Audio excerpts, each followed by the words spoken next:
Alright, disclaimer. All of these Pokemon guides are going to be with the idea that you are playing single-player Pokemon games, maybe a Nuzlocke, maybe Pokemon Emerald Rogue, my favorite ROM hack, maybe a difficulty ROM hack where you can't just do whatever you want. So it's not geared towards Showdown, and I'm not going to be talking about EVs and IVs because a lot of those ROM hacks, kind of cut that part out of the game out or just easily handle it for you. Just keep that in mind, guys. This isn't for Showdown. This is for single-player Pokemon. All right, let's get into it. Well, hello there, friends. So, I've made the terrible decision to teach you guys how to play every Pokemon. In this video, we'll be covering the Gen 1 Pokemon.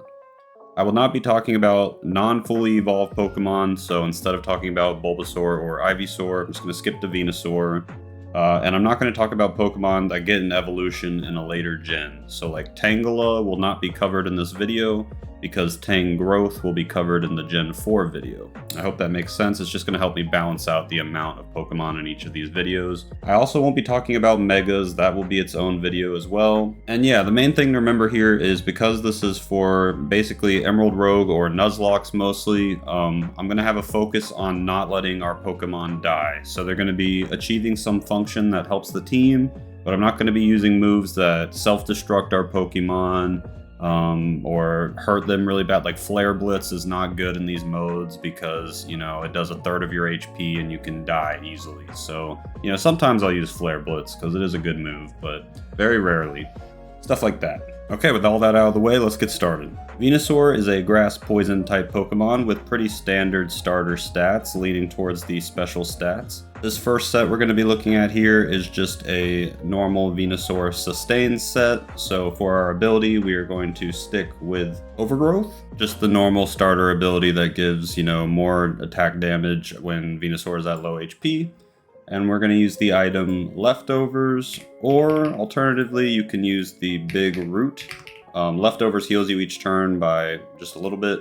Big Root will let you gain 1.3x HP from draining moves, Aqua Ring, Ingrain, Leech Seed, Strength Sap. Anything that drains, you get more HP back. And we're going to be taking advantage of that, so I like to use Big Root, especially in Emerald Rogue, because it's a cheaper item to buy, and you end up getting more health back if you use those moves. So our first move is going to be Giga Drain. Just a powerful grass special attacking move that heals us a bunch, especially with the Big Root. We're going to take Leech Seed. Leech Seed is going to be great against Pokemon that we can't just easily kill with Giga Drain, but that we can kind of stay in on. We Leech Seed them, and then we either, if we can survive, we'll stay in on them and slowly kill them. Or we Leech Seed and we get the hell out of there, and our opponent either has to switch out to remove the Leech Seed or, suffer the consequences, basically. Next up, we have Knockoff, just going to be a very good move for punishing Pokemon that stay in on us, removing important items that make a set for a Pokemon. Knockoff is just one of the best moves in the game, so most Pokemon that have Knockoff end up running it. And finally, Sludge Bomb for some coverage. It's a perfectly accurate poison attack with 90 damage. It's a great move, honestly. And for our nature, we're going to go Bold. Okay, so this is the Venusaur you're going to be using 90% of the time, I'd say. But let's say you actually managed to pull together a Sun team on Emerald Rogue or the Nuzlocke you're doing or something. Let's look at a Sun Sweeper Venusaur set because that is actually the better Venusaur set. It's just harder to, enable. So in this case, we're going to use the ability Chlorophyll. And Chlorophyll says if Sunny Day is active, this Pokemon's speed is doubled. Venusaur has a base 80 speed, so with Chlorophyll, it's going to hit 160 speed. That's going to outspeed almost every Pokemon you're going to run into, unless they have Chlorophyll themselves, pretty much. For our item on this set, we are actually going to run a Life Orb. Because we're so fast, we're going to be more offensive, looking to sweep the opponent, and that is why we're going to need a boost move. We're going to take Growth. Raises users' attack and special attack by 1, but by 2 in the Sun. So that's a huge boost in the Sun. That's what's going to enable us to one-shot things, basically. And our first move we're going to take is Giga Drain. Giga Drain and Life Orb have great synergy because Life Orb does more damage. You do more damage with your attacks, but it takes a little of your health each time you attack. Giga Drain is going to let us get that health back easily, so that's just great synergy. Next up, we're going to use Weather Ball. Power doubles and type varies in each weather, so this is going to be 100 power, 100 accuracy, fire special attack. With weather out, with the sun out, so that's just amazing. Yeah, I don't even know what else to say about that. That's just so strong. And finally, we're just going to take Sludge Bomb again. So this is actually great coverage. The fire is going to help us deal with like steel types that would normally wall Venusaur. And yeah, this is definitely the better Venusaur of the two, but obviously this will not work if you don't have a way to set Sun like Ninetales or Torkoal, or maybe just some bulky Pokemon with Sunny Day if that's all you got. So yeah, just keep that in mind. For our nature here, we're going to take Timid, just for a little more speed in case we are going up against another Chlorophyllmon or something. Maybe we can win the speed tie or something. You could honestly do Modest too if you feel like you need to, but you get such a big buff from growth that you probably don't need to. Alright, up next we have Charizard. Charizard is a fire flying type. He has pretty good stats to be a fast special attacking force, but because he's a fire and flying type, we do have to be careful because of Stealth Rocks. Stealth Rocks is the most common hazard, especially in Emerald Rogue. I feel like towards the late game in that game, like every gym is going to have Stealth Rocks. So for that reason, we have to run Heavy Duty Boots on Charizard. Heavy Duty Boots, if you don't know, protects you from hazards. This is just a non-negotiable on all fire flying types, or basically any Pokemon that has a 4x weakness to rock has to wear Heavy Duty Boots, and then most that have a weakness to rock, like just a 2x weakness, normally run Heavy Duty Boots. It's just very important. So yeah, let's look at the special attacking Charizard first, and then we'll get into a physical attacking Charizard. So for this special attacking Charizard, we are going to run Hurricane. Hurricane is a pretty inaccurate but very strong flying type special attack. Next we're going to run Flamethrower. It's going to be our main damage dealer. Stab, obviously, very good. For coverage, we're going to run Scorching Sands. This is a ground special attack with a 30% chance to burn, which is really nice. Also, 100% accuracy is great. And finally, we're going to run Will-O-Wisp. We're going to outspeed a lot of Pokemon. Charizard's pretty fast. It's got, what, base 100 speed. And we're going to make it Jolly to make it even faster, so let's change its nature to Jolly. So yeah, we're going to outrun a lot of physical threats, and we can Will-O-Wisp them, burn them, so that they, you know, cannot just one-shot us, and will be less of a threat to our team if we don't think we can kill it with one of these moves. So that's kind of the special attacking Charizard. Obviously, Mega Charizard Y is going to be, you know, the better special attacker. It's got Drought and stuff, which is really good. But as far as special Charizard, I think this is the best we can do. You can maybe change Hurricane out for something if you're worried about that accuracy. Now let's look at a physical Charizard set, which is my preferred way to run Charizard. Because I am a Dragon Dance stan. So item again, we're just going to take Heavy Duty Boots, but this time we're going to take Dragon Dance. Dragon Dance, one of the best and, you know, most iconic boosting moves in Pokemon, just raises your attack and speed by 1. Any Pokemon that gets Dragon Dance, and it can be a physical attacker, normally uses it, because if you get a chance to just go for this and you don't get punished for it, your opponent is in deep doo-doo. We're going to run Dragon Dance. We're going to run Acrobatics. Charizard doesn't have a ton of good physical flying attacks. Acrobatics is perfectly accurate and has 55 power. And then let's say your Heavy Duty Boots get knocked off, which is a good idea for the opponent. That's one of the best items to knock off because it just limits Charizard's ability to switch in and out if they have Stealth Rocks. Well, then you have 110 power, you know, physical flying move, which is great. Next up, we're going to grab Earthquake. Don't need to explain why Earthquake's good. Everybody knows Earthquake is great. You know what? I've kind of convinced myself. I think I'd rather run Fire Punch, honestly. 75 power, and we're going to get the speed from Dragon Dance anyway. Screw Flame Charge, dude. Let's do Fire Punch. Alright, and for the nature, I'm thinking Jolly, just to outspeed other 100 speed opponents that did not pick a speed boosting nature. That's very important. That's a very crucial speed tier. So, yep. That's what I'm thinking with Charizard for the physical and special sets. Let's move on to Blastoise. Okay, I just got one Blastoise set to look at with you guys because Blastoise is a pretty limited Pokemon, I would say, and well, not in what it can do, but what it's best at. So Blastoise is also a boost sweeper.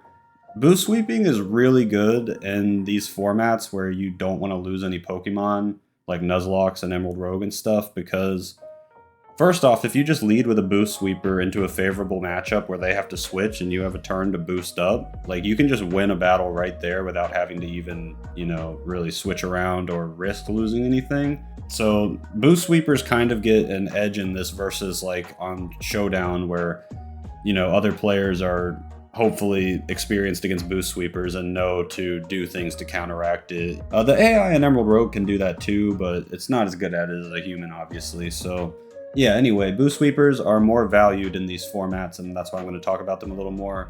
Regardless, I think this is the best way to play Blastoise anyway. So item, sorry about that tangent. Well, first off, let's talk about the first move, because that dictates our item. So we're going to go Shell Smash. If you don't know, Shell Smash lowers your defense and special defense by 1, raises your attack, special attack, and speed by 2. So this is one of the best boosting moves in the game. That is insane, actually, to raise your, both attacking stats and your speed by 2. That's, yeah. And so, to make it even better, we're going to run a White Herb. White Herb is a consumable. What it does is it will just negate the negative effects of our Shell Smash the first time we Shell Smash, so we won't lose our defenses. We'll just get the good sides of Shell Smash. It's a one-time use. In Emerald Rogue and in a lot of ROM hacks and stuff, it won't be consumed when you use it in battle. Like, you won't be able to use it again in that battle, but once the battle's over, your Blastoise will still have its White Herb, which is good because it's expensive in Emerald Rogue. So yeah, we're going to do Shell Smash White Herb. And then after that, it's kind of easy. We'll take Surf for a 90 power water move with a perfectly accurate.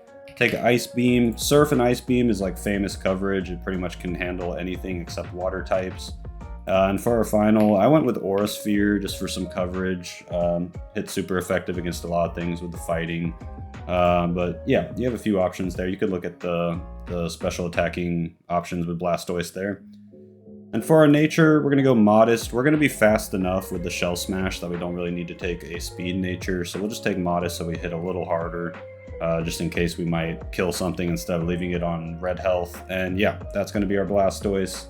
This set is amazing. You are going to sweep everybody with it unless you run into just a direct counter. Highly recommend you use Blastoise like this. Okay, up next we have Butterfree. Butterfree is a bug flying type Pokemon. Spoilers, it's another boost sweeper, for me at least. For our ability, we're going to use Compound Eyes, and that's going to dictate how we play Butterfree. So Compound Eyes.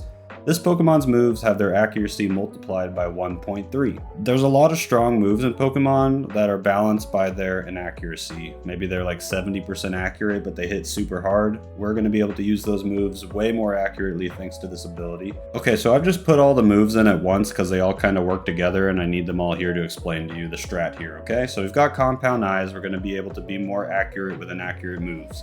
The strat is we come in, we Sleep Powder, which is 75% accurate normally, but with Compound Eyes, it's going to be almost perfectly accurate. We put them to sleep, we use Substitute to protect ourselves, and then we start Quiver Dancing until they break the sub, basically. At that point, we should be insanely boosted with more special attack, special defense, and speed, and we will use almost perfectly accurate Hurricanes, which does 120 damage or something, right? Let's see. 110 damage, flying, stab, special attack. And that's hopefully going to kill almost anything we come across. Flying is a great, like if you're only going to have one type to hit things with, flying is one of the best you can do. Nothing is completely immune to flying, so yeah, this is just a really, really strong set, honestly. On a Pokemon most people sleep on. We're just going to take Leftovers to kind of heal while we are, trying to set up and stuff like that. Just heal the damage we take from Substitute too and stuff like that. I just think Leftovers is the best choice. And then we're definitely going to want for our nature, we're going to want Timid, because outspeeding things in those initial turns is going to be really important, and Butterfree is not super fast. You have to pick your spot to get in with Butterfree and try to boost up, or else Butterfree is probably going to die. Or you can lead with Butterfree, which is probably the easiest option, especially if you're worried about them getting rocks up or something. Leading with this Butterfree set is probably a good idea. Up next we have Beedrill. Now Beedrill is a bug poison type, and unfortunately Beedrill kind of sucks. The build I've made for Beedrill here is a Sash lead, so you would ideally be leading with this Pokemon in the fight, and it's going to use a Focus Sash. This item just prevents a one-shot kill, basically. Beedrill is very frail and just not very good, so this is going to be a way to keep it alive so it can do at least one attack, basically. We're going to keep Swarm as the ability, and for our moves we're going to use Toxic Spikes 99% of the time. This is all Beedrill is going to do, is come in, click Toxic Spikes, live a move with its Focus Sash, and then you switch it out. That's kind of all Beedrill can do. Now sometimes you'll get lucky and maybe your opponent doesn't attack Beedrill, or you get the one magic situation where your Beedrill is, you know, a counter to your opponent's Pokemon or something. I can't even think of one that would happen, but anyway. Yeah, in that case, we've got U-turn to get an attack off and get out of there, and just tack on a little damage before we leave. We're going to go with Tailwind. Just another move to help your team after you switch out. Makes all your Pokemon faster for 4 turns. Really good move. And finally, X-Scissor. Just so we have an attacking move that doesn't switch us out in the rare case where we might want that. That's pretty much it. We'll do a Jolly Nature so we can outspeed some things, hopefully. Yeah, Beedrill's really bad, unfortunately. So this is the best that I can, you know, reliably tell you guys. I'm not going to sell you guys a fake dream and make like a real Beedrill set that's supposed to fight other Pokemon for an extended period of time. It just doesn't exist. Alright, up next we have Pidgeot. Pidgeot also kind of sucks. It's a normal flying type. You know, everybody's had a Pidgey in their lives, I feel like. So maybe some of you guys feel a little attached to Pidgeot. Well, I'm here to tell you that it sucks. Mega Pidgeot's okay. It's at least kind of cool. But this Pidgeot is basically just going to be a defogger. If you don't know what a defogger is, it's basically a Pokemon that's in charge of coming in, getting rid of the hazards the opponent has set up, and getting out alive, hopefully. So ability, we're going to take Big Pecs. Just, gives you a chance of raising your defense. For our item, we're going to use Heavy Duty Boots. We are a flying type, so we're weak to rocks and stuff. And as a defogger, you need to be able to switch in on hazards to get rid of them. So Heavy Duty Boots makes all the sense in the world. First move, Defog. This is going to be what you use to get rid of the hazards. Yeah. We're going to use Roost just to heal ourselves in case we get hit and find a good time to get a free heal. And it's going to heal the damage that we take from Brave Bird if we ever actually get to use Brave Bird.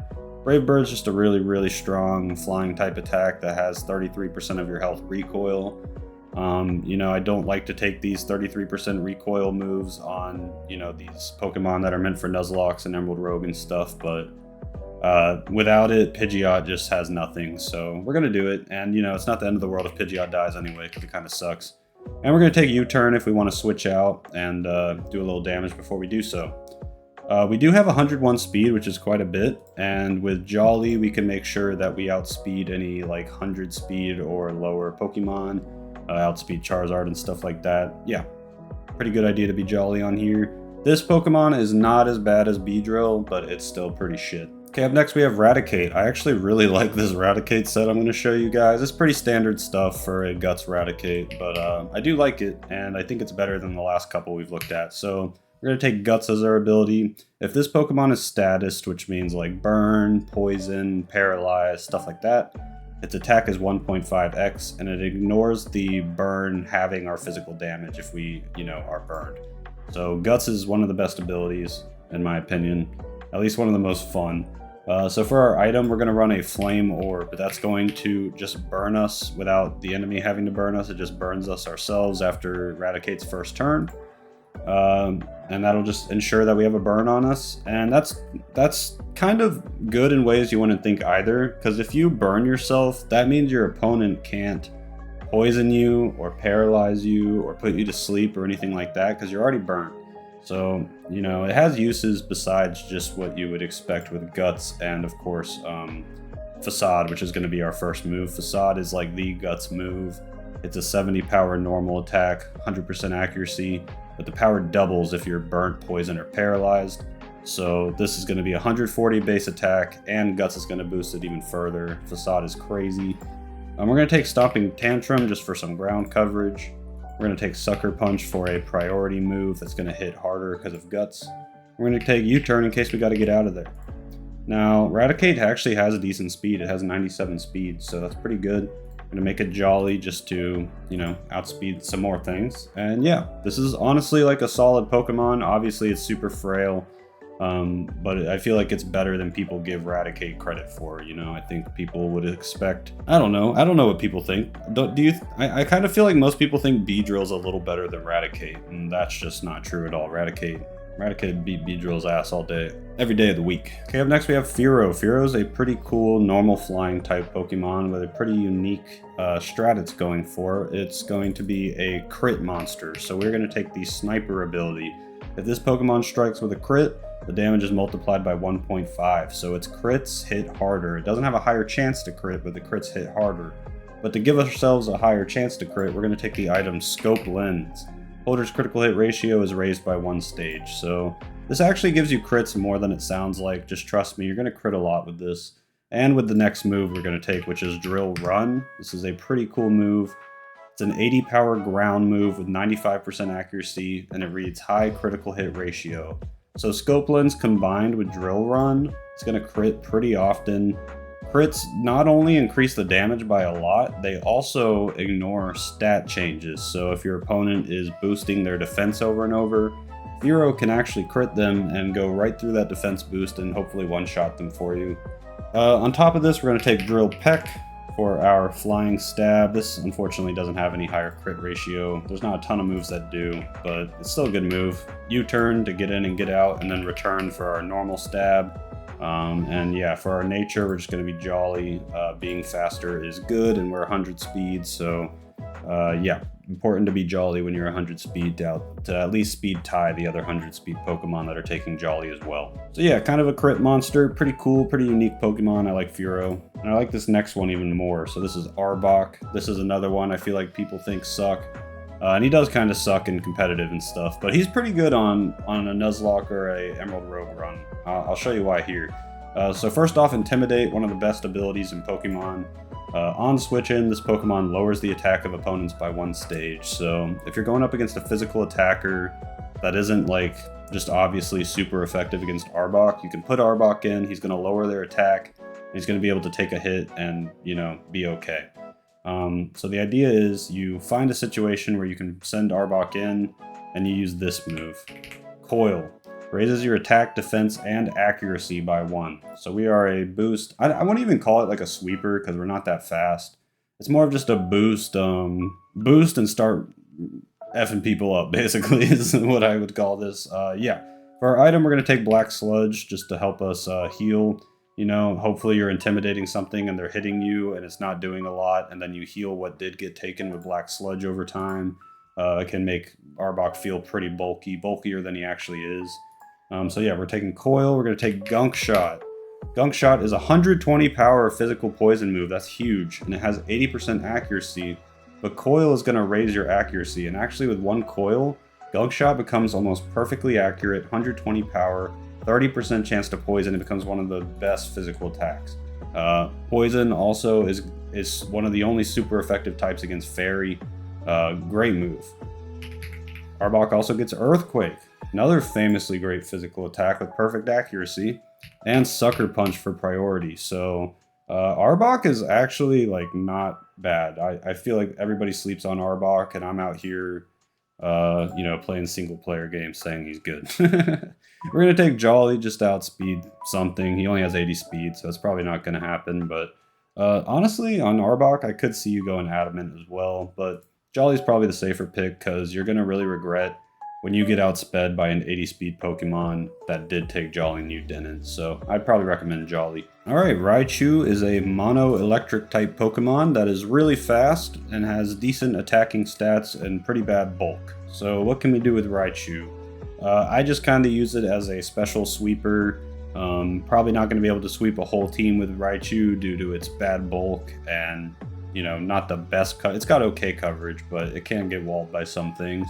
But it's got a lot of things going for it. It's very fast. It's got Lightning Rod, which can give it a free switch in if you read that the opponent is going to use an electric attack. You can switch this in and get a little buff to your special attack by 1, which is really nice. We're also going to use Nasty Plot. It's going to boost your special attack by 2.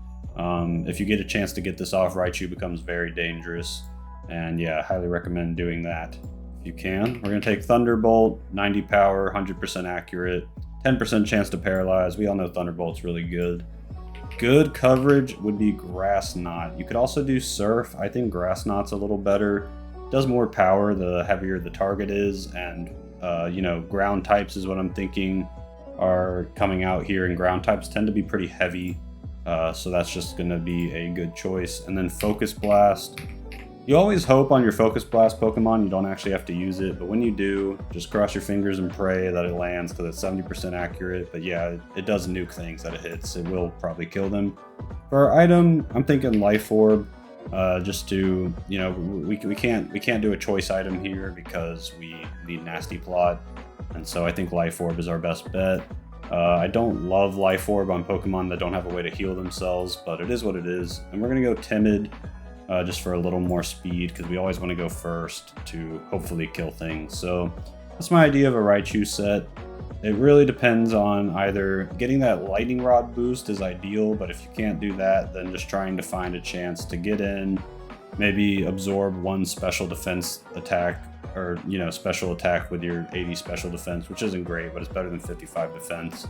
And trying to get a Nasty Plot up so that you can start killing stuff. Alright, up next we have Sandslash. I like to run Sandslash as a kind of Stealth Rock slash Rapid Spin, kind of.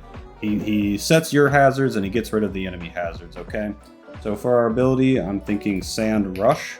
It's going to give us a boost of speed in the sand, so you know, you're probably not going to be able to have a sand team, but if you do, then you'll have a very fast Sandslash, which will have Earthquake, so that'll be nice. For our ability, just leftovers so that we can stay in a little longer. Sandslash does have great defense, it just is shit at everything else, basically. And for moves, we're going to take Earthquake, just stab Earthquake, good. Knock off, anything you're able to knock off, you should. You know, removing enemies' items is honestly broken. And it does more damage when you do so. So Earthquake knockoff, a great couple of physical attacks to have. Rapid Spin to remove the opponent's, you know, rocks and spikes and toxic spikes and all that kind of jazz. And we're going to have our own Stealth Rocks here. So Sandslash is a great lead Pokemon for sure. I would go with Impish Nature to increase your defense a little more. You can keep him in against a lot of physical attackers, honestly. People kind of underestimate his physical bulk. He's got 110 defense and 75 HP, so he's not going to go down to like a physical move from a unboosted Pokemon, most likely. And he'll at least be able to get his Stealth Rocks out and, you know, do something. Alright, up next we have Nidoqueen. Nidoqueen is a poison ground type with the super cool ability Sheer Force. Sheer Force reads, this Pokemon's attacks with secondary effects have 1.3x power and it nullifies those secondary effects, okay? That is going to be what kind of guides us with Nidoqueen and Nidoking. First off, because of Earth Power. So Earth Power, 90 power special ground attack, super good move. And it reads 10% chance to lower the target's special defense by 1, which is good, but you know what's better is just getting rid of that and boosting this thing's power by 30%. That's really strong, so this is going to hit super hard. We're also going to take Ice Beam. Ice Beam reads 10% chance to freeze the target, get rid of that. Ice Beam now doing 30% more power as well. So just two really hard-hitting special attacks here. Great coverage with Earth and Ice. I like Stealth Rocks on my Nidoqueen because I'll just lead with it and either, you know, surprise one-shot whatever they have, or just get my rocks out if I don't think I can. And finally, Toxic for things that, you know, maybe are really special defensive or something. We can at least Toxic them before we leave, or maybe even stall them out because we are going to be using Black Sludge to heal ourselves. Black Sludge is nicer in Emerald Rogue than Leftovers because it's way cheaper. And if your opponent tricks you, which means they switch items with you, then the Black Sludge will probably be slowly hurting their Pokemon over time, which is really nice. And then for Nature, I think Bold's best just to give you a little more defense. And yeah, I really like this Nidoqueen set. I like to play Nidoqueen as kind of this lead Pokemon that has rocks and Toxic and is a little bulkier. The Nidoking set, and you know, Nidoking also has Sheer Force, and that's what we're going to use because it's so good. But the Nidoking set's going to be more offensive focused, so we're going to do Sludge Wave, which is boosted by Sheer Force, Earth Power, which we already know is boosted by Sheer Force, Ice Beam, boosted by Sheer Force, and Flamethrower, boosted by Sheer Force. So this is just 4 Sheer Force boosted moves that it just provides basically perfect coverage for Nidoking. He's got 85 speed, so we're going to take Timid to make him a little faster. And for our item, I'm thinking Life Orb. Just to hit even harder. Hopefully just, you know, it's going to be draining your health each turn. Hopefully you just one-shot 3 Pokemon in a row and get Nidoking out there is the idea with this set here. Yeah, so that's kind of how I would do Nidoqueen and Nidoking. Nidoqueen is a little more defensively bulky if you look at the stats. and Nidoking just hits a little harder, so I think they lend themselves to this kind of style here. Okay, Clefable is, one of the competitive GOATs. A lot of different ways to run Clefable. I'm not saying the way I'm showing here is the only way to do it, but this is kind of the most standard way, I would say. So we're going to do a Magic Guard Clefable. Magic Guard, amazing ability. This Pokemon can only be damaged by direct attacks. You can't status it, you can't hurt it with, Stealth Rocks or anything like that. It's only direct attacks are going to hurt Clefable. For our item, we're going to take Leftovers to slowly heal up those attacks we do take. And then here's the juice. So we're going to be a Stealth Rocker, maybe lead with Clefable. We're going to take Thunder Wave to be super annoying and paralyze everything we can. Clefable is just really annoying, guys, is what you need to know. Moonblast for a super strong, annoyingly powerful and good fairy move that's 100% accurate, and very often will lower the target's special attack too. Very cool. Can you tell I don't like Clefable, actually? And Moonlight to heal ourselves. Having the heal and Leftovers is just really good because you'll be at like 1/3 HP, and in one turn you'll be back to full health. And sometimes the opponent just can't deal with that. I like to take Bold Nature to increase our defense a little more because we naturally have high special defense and really high HP. And yeah, this is just a dastardly Clefable. Could be a great lead on your team. Can swap it in and Thunder Wave things that are, giving you problems and hopefully allow you to kill them easier. And sometimes you might just nuke something with a Moonblast too. So yeah, good Pokemon. You could also do like a Calm Mind Clefable if you wanted to make it like a boost sweeper. You could also do Unaware. It has the ability Unaware, which makes it basically not notice or be affected by opponent's stat boost. And then it becomes a great Pokemon to switch in on, your opponent's boost sweeper or whatever they're doing. Just swap it in, Thunder Wave it, and hopefully take care of it yourself. So those are some other sets that you could look at if you're not into this one. Okay, up next we have Ninetales. We're going to look at a couple sets for Ninetales because there are really two ways you can play it depending on if you want to be a sun-setting team or not. So we'll just look at normal Ninetales first, which is going to use Flash Fire. This Pokemon's fire attacks do 1.5x damage if hit by one fire move and fire immunity. This is good because if you read that the opponent is going to use a fire move, it basically gives you a free switch into Ninetales in that instance, and it gets a buff. For item, we're going to take either Leftovers or Life Orb. In these kinds of games, if you're wondering between those two items, I would normally go with Leftovers, just because we don't want to die. And we're going to take Nasty Plot to give ourselves a boost. Ninetales is already really fast, so Nasty Plot combined with being really fast is great for becoming a boost sweeper. Take Flamethrower for a perfectly accurate, hard-hitting special attack. Energy Ball is good coverage, nice grasp, perfectly accurate attack. And then we could either take Substitute or Dark Pulse.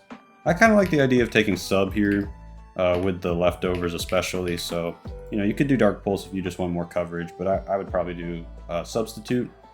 And yeah, this is a pretty good boost sweeper. Make it timid. Sometimes you don't want to run a Ninetales with Drought because maybe you have some water types on your team you don't want to nerf, or maybe you're worried about buffing your opponent's grass chlorophyll Pokemon or something like that. I don't know. Sometimes you can't find an ability patch to switch its ability. So yeah, that's why you'd want to use this Ninetales. Let's look at the other one, which is probably better. Well, it's definitely better, I would say, if you have the right team for it. So we're going to take Drought as our ability. Drought, it's one of the only Pokemon that learns it, or gets the ability Drought, and on switch in, you just get Sunny Day for free. This is Torkoal's ability too. Really, really strong. So strong that we're going to center our item around it too. We're going to take a Heat Rock, just extends the length of that sun to 8 days instead of 5, because theoretically we're running like a sun team here. And then we're going to take for moves Weather Ball. We looked at that earlier with Venusaur. Power doubles and type varies in each weather, so 100 accuracy, 100 power, fire attack. We're going to take Encore. Encore has a few uses, but basically it's like if you read that your opponent's going to try and do like a boost sweeper strat or something, you can catch them in Encore while they're doing it, and they'll be stuck doing that boost. And so they'll either have to switch out or you'll kill them because they won't be able to attack you. Or maybe you catch them doing a status move over and over, or something like that, you can Encore them and force them to switch out is the idea. We'll also take Will-O-Wisp for some more utility. Will-O-Wisp on fast Pokemon is really good because if they send out a strong physical attacking Pokemon, you can outspeed it, Will-O-Wisp it, have its attack. It pretty much cripples the Pokemon, makes it not scary anymore. Really good. We'll take Scorching Sands for some ground coverage and a 30% chance to burn on top of that too. And we're going to be Timid again. So this is definitely the better Ninetales set, especially if you can get some Chlorophyll Pokemon like Venusaur on your team, or some other strong fire types that will get their attacks boosted in the sun, or some Pokemon that are normally weak to water, but the sun is making water not hurt as bad. You know, you guys know how to build a sun team by now. Well, probably not if you're watching this video. Alright guys, so this here is Wigglytuff. Wigglytuff is not great. It really has no great stats besides its huge HP, so I'm just going to show you how to make a utility Wigglytuff. If you end up with one on your team and you got to use it, this will at least make it as useful as possible. I'll use Frisk here because we're not going to be using a lot of attacks to make use of its competitive ability. We're going to take Leftovers just for staying alive purposes. And then our moves, we actually have some good utility moves. So we have Wish. You know, hopefully you're using this to heal your ally Pokemon, not yourself. And to facilitate that, we're going to take Teleport. So if you don't know the Wish Teleport strat, basically you use Wish, and then on the next turn you use Teleport.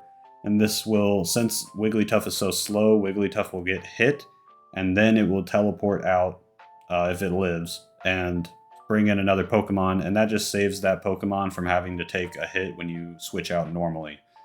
Hope that makes sense. So this is a good way to heal an ally and only take damage on Wigglytuff, and who cares because it's Wigglytuff.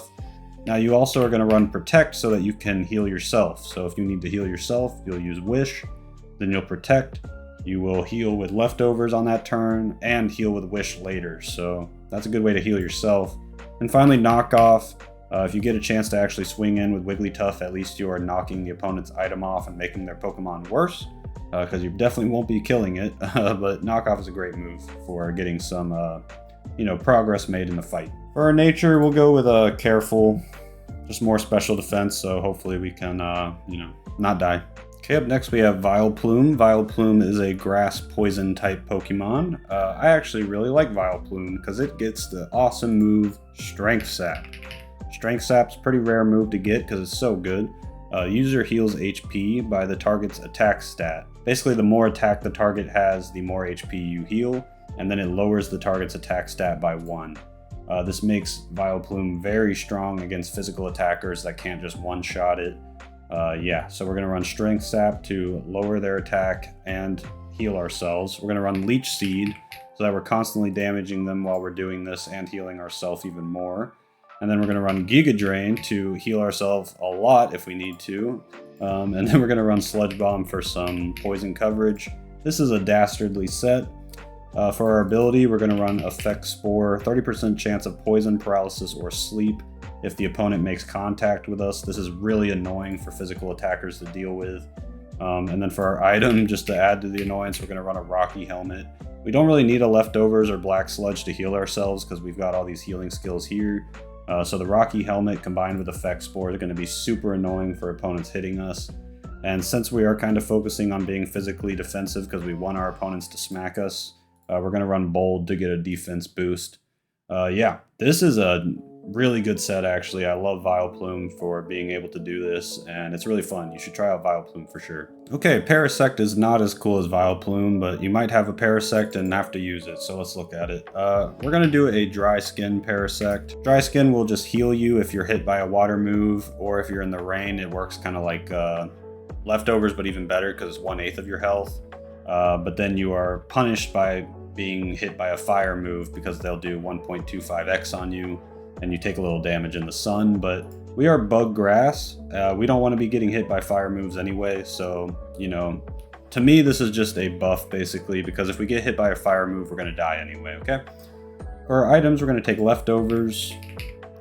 Then for our moves, we're going to go with Spore to put the opponent to sleep, because that's one of the only good things Parasect can do. For our next move, you kind of have a choice. You can do Leech Life, which is an 80 power, 100% accurate healing bug type attack. I think that's the better option, but some people might want to use Seed Bomb instead for some grass coverage. Next up is Knock Off. Knock Off is really good, as we've talked about extensively. And finally, Synthesis for a just heal. So yeah, the idea here is be annoying, knock off enemies, spore them if you can, stay alive with Leech Life and Synthesis and Leftovers. Swap in on grass types and wall them with dry skin and stuff. That's the idea. Is it always going to work? No. Why? Because you have shitty stats and a horrible typing. But that's how you'd play Parasect in Emerald Rogue or a Nuzlocke. Alright, let's look at one of my favorite and most underrated, in my opinion, bug types, Venomoth, a bug poison type with the ability Tinted Lens. Tinted Lens reads, this Pokemon's attacks that are not very effective on a target deal double damage. So basically, things that resist the type of attack you're doing aren't going to resist them so much anymore, which makes Venomoth really good as a boost sweeper because basically generally the way you handle a boost sweeper if you can is you switch something in that has great resistances to it to even the playing field out and hopefully, you know, wear it down and take it out eventually. But with Tinted Lens, that's not as much of an option anymore, so if you get a couple Quiver Dances off, one of the best boost sweeping moves in the game, suddenly they're in trouble. We also have Sleep Powder to facilitate getting those Quiver Dances, so if we can get out there and Sleep Powder something and start boosting up, that's going to be very dangerous. Now we just need a couple strong stab special attacks to use with our Quiver Dance, so we're going to go with Bug Buzz, 90 power, 100% accuracy, and Sludge Bomb, which is 90 power, 100% accuracy. Both of our stab options. We're going to take Timid to be a little faster. Venomoth is surprisingly fast with 90 speed. And, you know, it's not bulky, but it's with Quiver Dance, it can become pretty specially bulky. Oh yeah, an item. So we're going to take Heavy Duty Boots. This is a little negotiable. You know, you are 2x weak to rocks.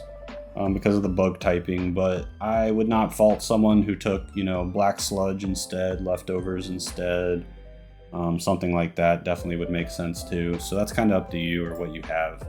And yeah, don't sleep on this. I know it doesn't look that great, but if you've ever fought the Venomoth that you sometimes fight in Emerald Rogue, like enemy bosses will have it and stuff, like it's pretty good. It's surprisingly good. Just give it a shot. Venomoth's solid. Right up next we have Dugtrio. Dugtrio is a really unique, cool Pokemon. It has the ability Arena Trap. It prevents opposing Pokemon from choosing to switch out unless they are airborne, which basically makes Dugtrio like a premier trapper. If you don't know what a trapper is, it's a Pokemon that you switch in with the intent to not let the opponent switch out. Unless they're flying, Dugtrio accomplishes that. For an item, we're going to use a Focus Sash so that he can live a hit once he switches in if the Pokemon you're switching in on happens to use something really strong against it. And then for our moves, we're going to just take things to hopefully kill the thing we've trapped. So Earthquake with Stab, Stone Edge because does a shitload of damage, and Ground and Rock is like some of the best coverage you can have in the game. Really good combination. It's kind of like Water and Ice. We're going to take Reversal. This is a really good move to have with a Focus Sash. If you don't get hit initially, then you can take a move and live it with Focus Sash and then surprise them with Reversal and normally KO whatever you hit in that instance. And then Sucker Punch just to surprise Pokemon that happen to be faster than Dugtrio and hopefully kill them. If they're faster than Dugtrio, they're probably pretty frail. Dugtrio has 100 power or 100 attacks, which people I feel like sleep on. Since Dugtrio's so fast too, I think you can take Adamant and then you know, still outspeed almost everything, and it's going to help your Sucker Punch kill things that do happen to outspeed you. So yeah, Dugtrio's really cool, really unique, and way better than it looks like it would be. Like, Pokemon gamers know Dugtrio's good, but I feel like the average like new Pokemon player would look at it and think it's weak from the way it looks, but it's actually just good. Okay, up next we have Persian. Persian is a normal type Pokemon that has a pretty unique playstyle, I think. First up, it has the ability Technician, one of the best abilities. This Pokemon's moves of 60 power or less have 1.5x power, including Struggle. So this basically kind of pushes you towards moves that are 60 power or less to give you that buff. And that's just really cool because there's some good moves under 60 power. We are going to take Nasty Plot though and just be a special attack sweeper hopefully because Persian's really fast. 115 speed is really, really fast. Alright, so now that we're Nasty Plotted up, we're going to need two moves to use that are going to be good coverage. So the first one is going to be Hyper Voice. This doesn't work with Technician, but it already has 90 power. You got to remember, if you already have a 90 power move, you don't need to worry about the Technician not boosting because the 90 power move's already good, okay? The move we're going to boost with Technician is Water Pulse. Water and Normal have good coverage together. Water's going to hit like those rock types that resist you, and it'll hit like steel types that resist you neutrally and stuff like that. So it's good coverage, and Water Pulse will be boosted by Technician. And finally, we'll take Substitute just to make it easier to get up your nasty plot, hopefully. And for our Nature, we're going to be Timid just to get another speed boost. We don't want to get sped as Persian. And for our item, I'm thinking Life Orb. We don't really have the power to not take an item that boosts our, attack somehow. So I think Life Orb's the best bet here. And yeah, this is a pretty standard special attacking Persian set. You could also run like a revenge killing Persian set with like Fake Out. Let's show that actually. I think that's worth showing off as well. Alright, so this is a different Persian set that's like a revenge killer set. If you don't know what that means, it's basically a Pokemon that you use to KO Pokemon that killed one of your Pokemon, basically. You don't really want to have your Pokemon dying, but it can also just be a Pokemon that's meant to come and take out something that you've weakened a little bit already and you had to like switch out from or something. It's just, you'll see when you see the moves, but it's once again going to be Technician. For our item, we're going to do Heavy Duty Boots because we need to switch in often and we don't want to be getting hit by hazards. And then our first move will be Fake Out. So a Technician boosted Fake Out. This move, if you don't know, it always hits first, but you can only use it on the first turn that your Pokemon has come out. And it has a 100% flinch chance, so you use it, it does free damage, and your opponent can't move that turn. It's just free damage, it's great. I'm going to take Knockoff to, it doesn't work with Technician, which is unfortunate, but it's Knockoff, it's amazing. I'm going to take U-Turn to get the hell out of there after we have Fake Outed, basically. We're going to take Double Edge if we just absolutely need to nuke something, but the recoil is, not great in a Nuzlocke or Emerald Rogue setting. And Jolly just to increase our speed. You could also go Adamant. Honestly, I'm going to go Adamant because Persian's already so fast, and the extra damage on Fake Out is actually really useful here. I think if you looked up the set on Showdown, it would probably say Jolly though, so, it's up to you guys. But yeah, this is a revenge killer Persian that I think is just as good as the other special attacking set, so I wanted to include that.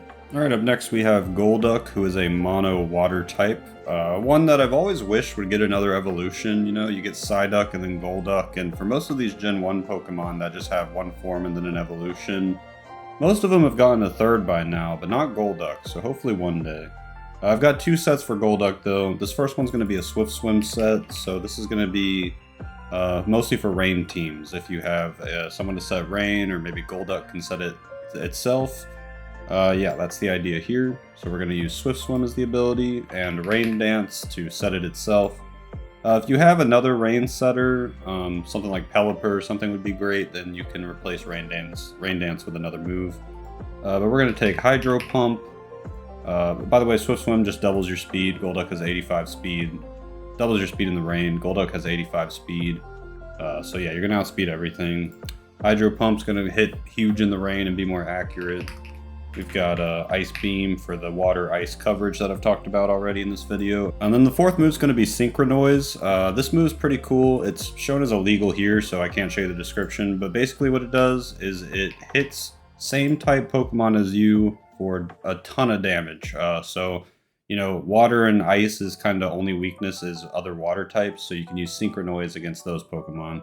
And then for our item, I like Life Orb on this just to add some more damage. Yeah, we can't really use any of the choice items with this set, but we're going to look at a different set that uses choice items and no Rain Dance, so yeah. Oh, and we're going to use a Modest Nature because we're going to have more than enough speed with the Swift Swim, okay? Now let's look at the other Golduck set. The other Golduck set is a choice spec set, and of course this is the choice item that boosts special attacks. And we're actually going to use Cloud 9 here, which disables the effects of weather conditions. You don't have to use that, you can still use Rain Dance or something if you'd rather do that, but I'm just assuming that you're using this Golduck on a non-rain team, and Cloud 9 is probably the most useful ability for that situation.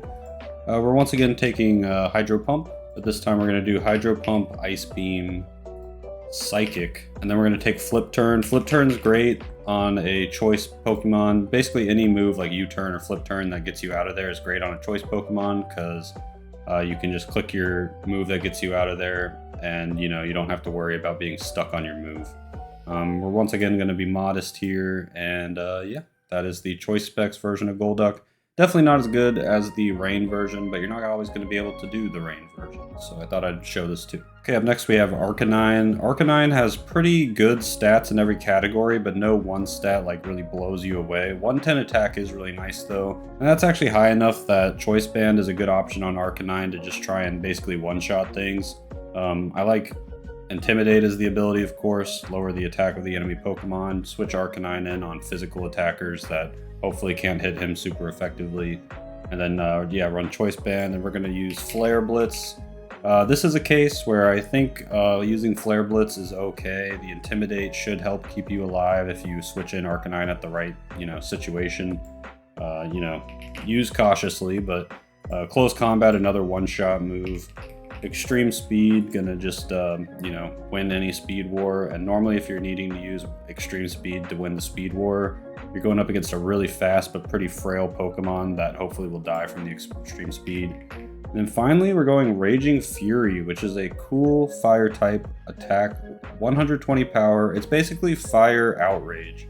Lasts 2 to 3 turns and then confuses you.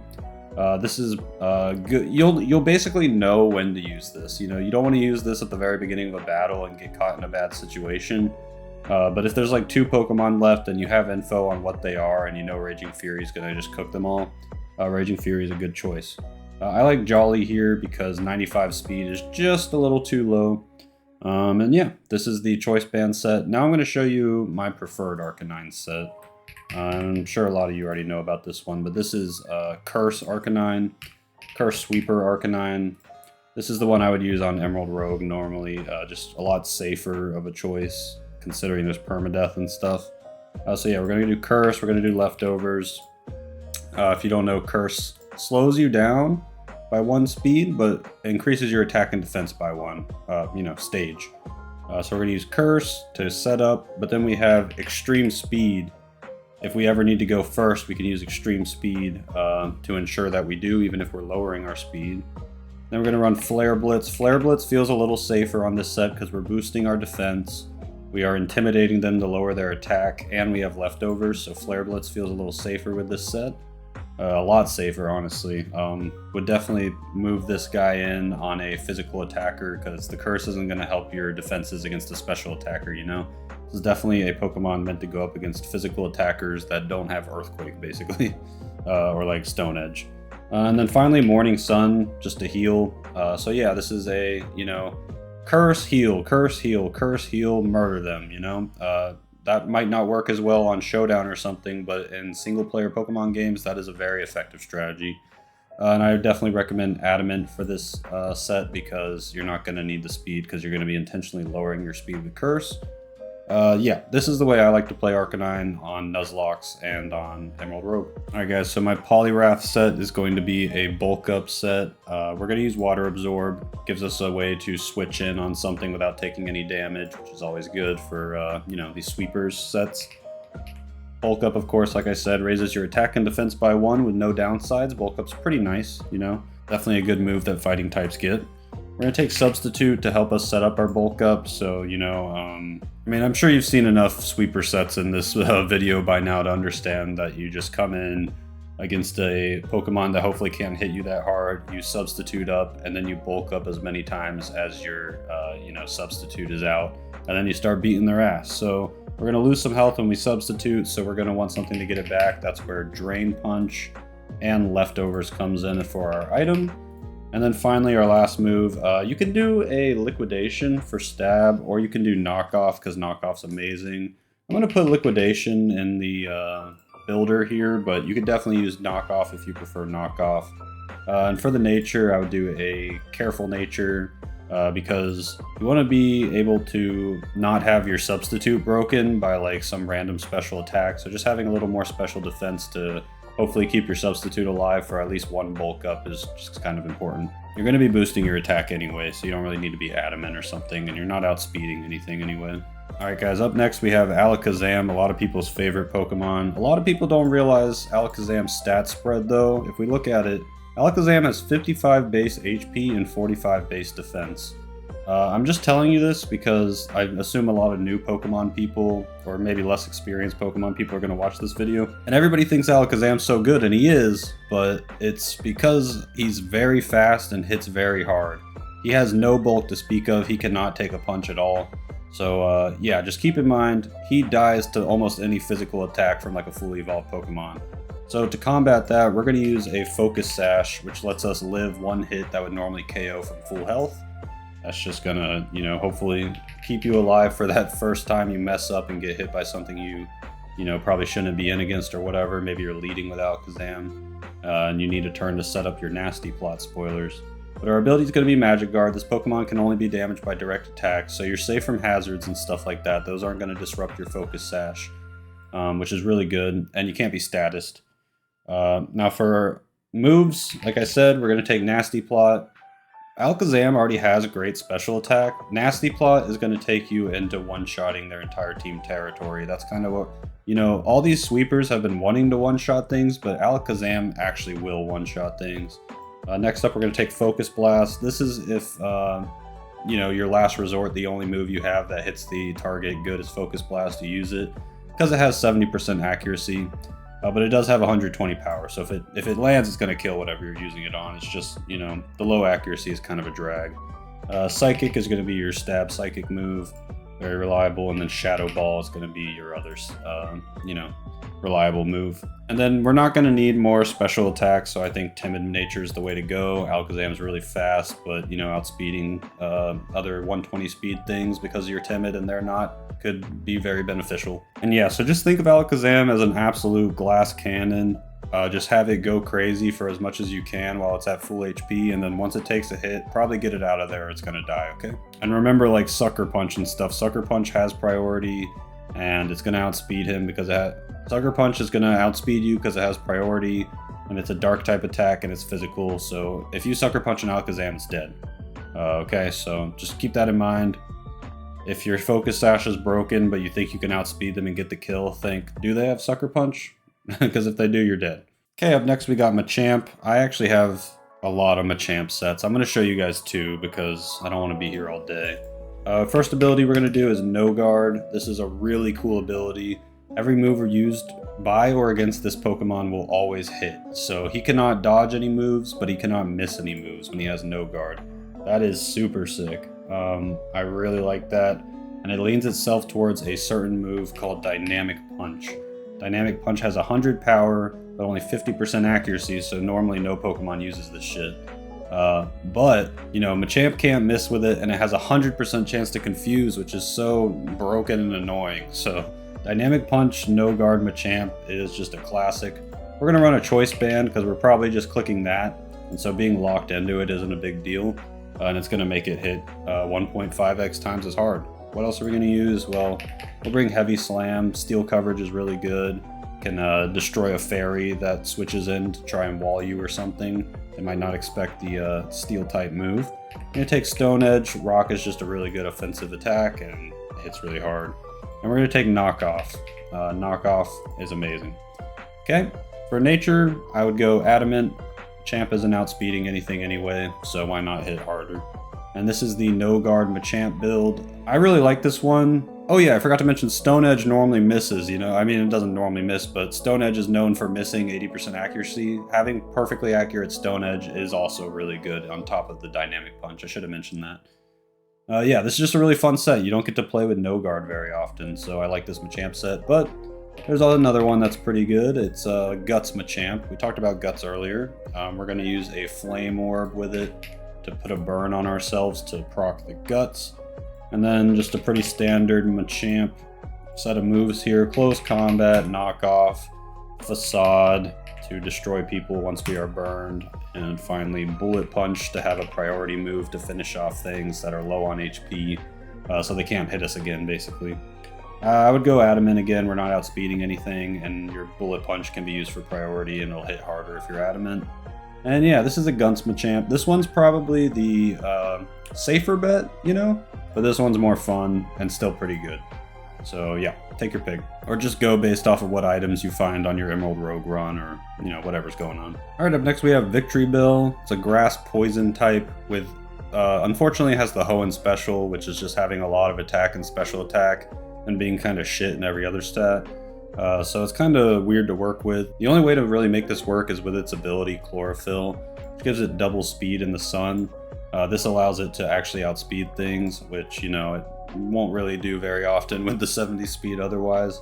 And yeah, I'm going to assume that you're able to get the sun out if you're using Victreebel, otherwise you're just kind of in a tricky spot. So I like to run Victreebel as a physical attacker because it's got some better physical moves than special in my opinion. But we're definitely going to run Strength Sap, one of the best moves in the game. If your Pokemon can learn it, it probably uses it. Just steal some of the opponent's attack stat and put it into your health. Very nice. We're going to take Power Whip, 120 power Grass Attack, only 85 accuracy, but it hits like a truck, so we use it. Poison Jab, Stab, Physical, Poison move, 100% accurate, very good.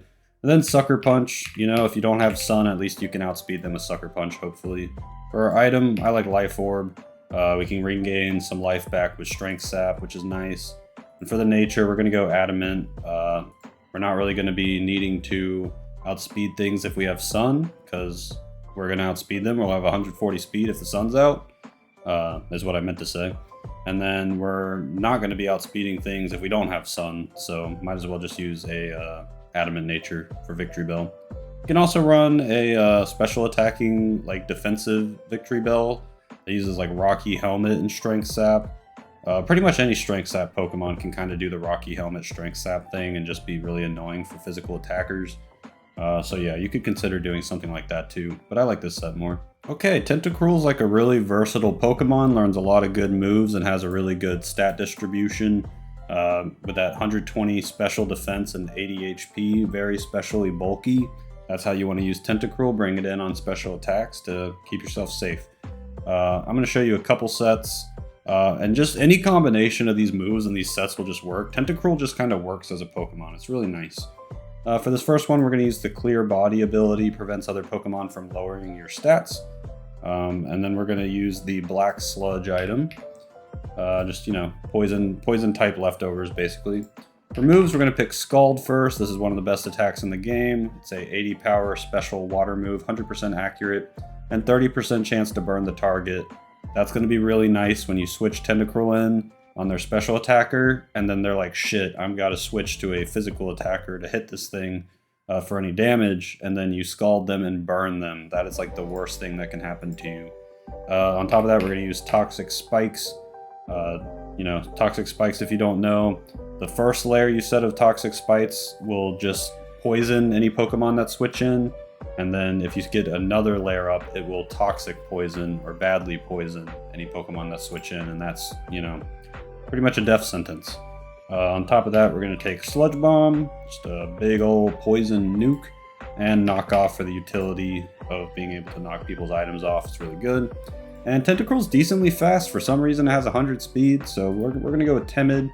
Help us outspeed other 100 speed Pokemon that maybe didn't pick the right nature. So, yep, that's the first one. Tentacruel's awesome. Let's look at another Tentacruel set. This time we're going to take a different ability. We're going to take Liquid Ooze. Liquid Ooze, this Pokemon damages those draining HP from it as much as they would heal. So, you know, things using Giga Drain on you, or Drain Punch, or Leech Seed, or whatever kind of draining moves they're using on you, this is going to combat that.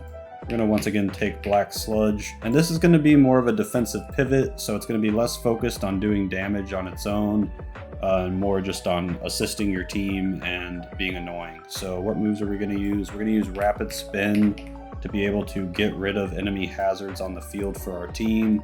We're going to use Toxic to put a really, really bad poison effect on the opponent's like more troublesome Pokemon that we don't have a better way of dealing with. We're going to use Knock Off in order to, you know, knock off their items, hurt their Pokemon even more. And we're going to use Flip Turn to get out of there and, you know, stay alive so that we can come back in later if we need to Rapid Spin or Toxic something, basically.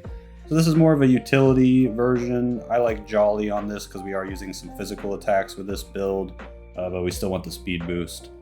So yeah, this is another way to play Tentacruel. Both ways I would say are pretty good. I would say the first one is the more normal Tentacruel people tend to run.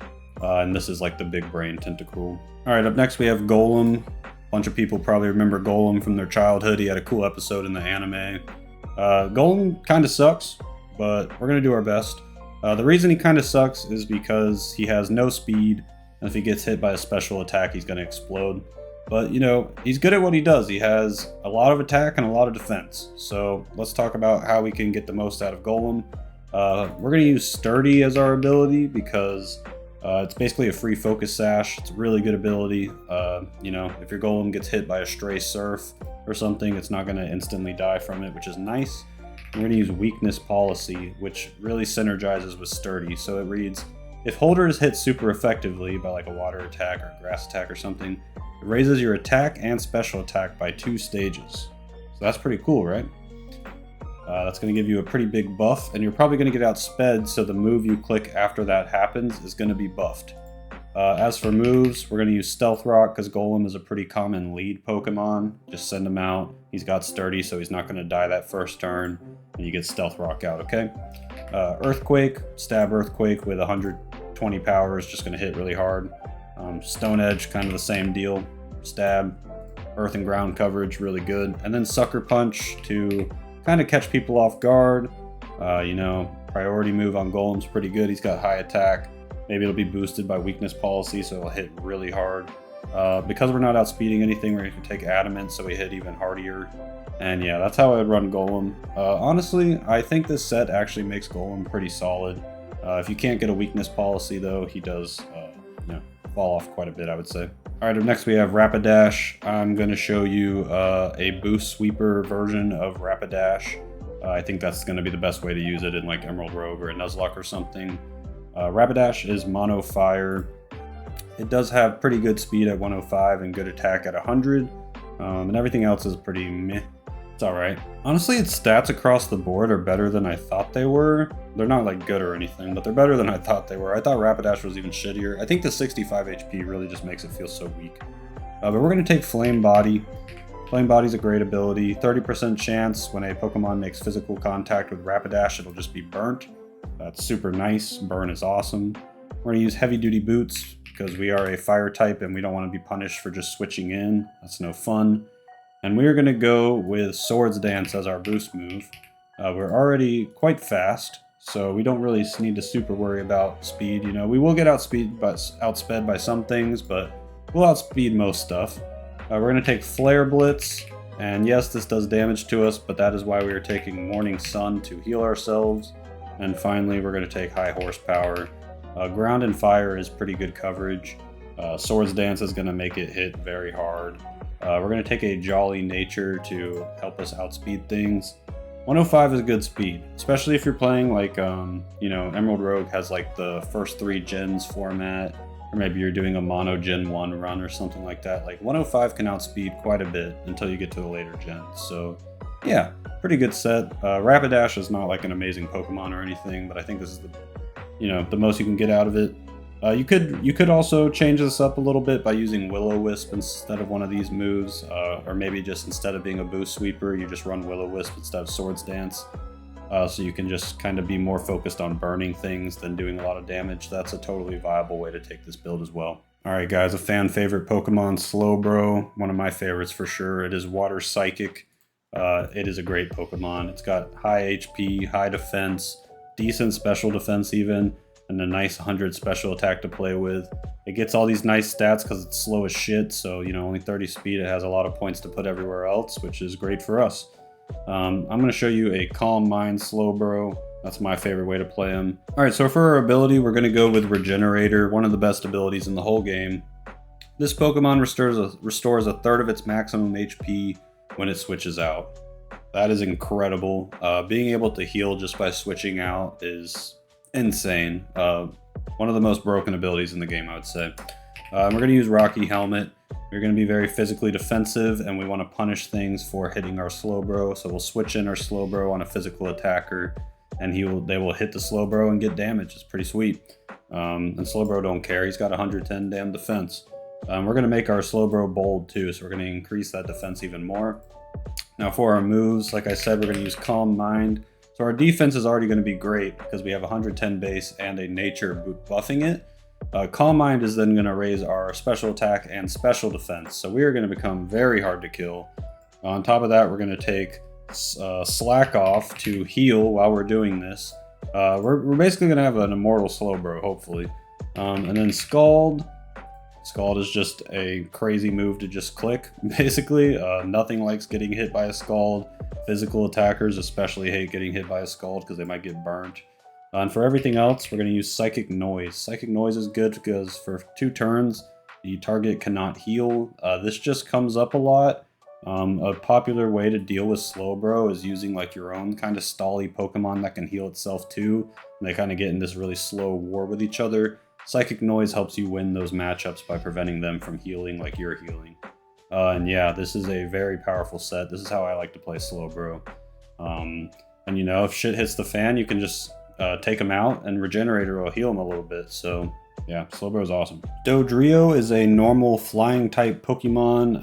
It's pretty alright. At least it has high speed and high attack, right? You just don't want it to get hit. So when I look at this, I just think I just want to one-shot everything. That's how I want to play this Pokemon. So we're going to use the Early Bird ability, which doesn't help us do that. But at least if we get Slep, it's only for 1 turn. It just doesn't have good abilities, basically. For item, though, we're going to run a Choice Band. The 1.5x damage is just going to hopefully help us one-shot things and then switch out. Move, Brave Bird, 120 damage. We don't care about the recoil. This thing is just trying to do a bunch of damage. That's why we're also taking Jump Kick.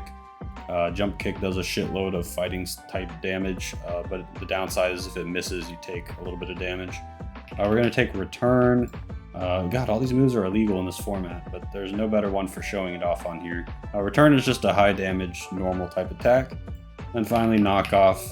Don't need to talk about Knock Off anymore. Yeah, this isn't the most exciting Pokemon to talk about. There's not a lot of cool stuff you can do with it. You know, we're going to do a Jolly Nature to ensure we outspeed, and then you just use a Choice Band and try to one-shot things with strong moves. That's pretty much all you do with Dodrio.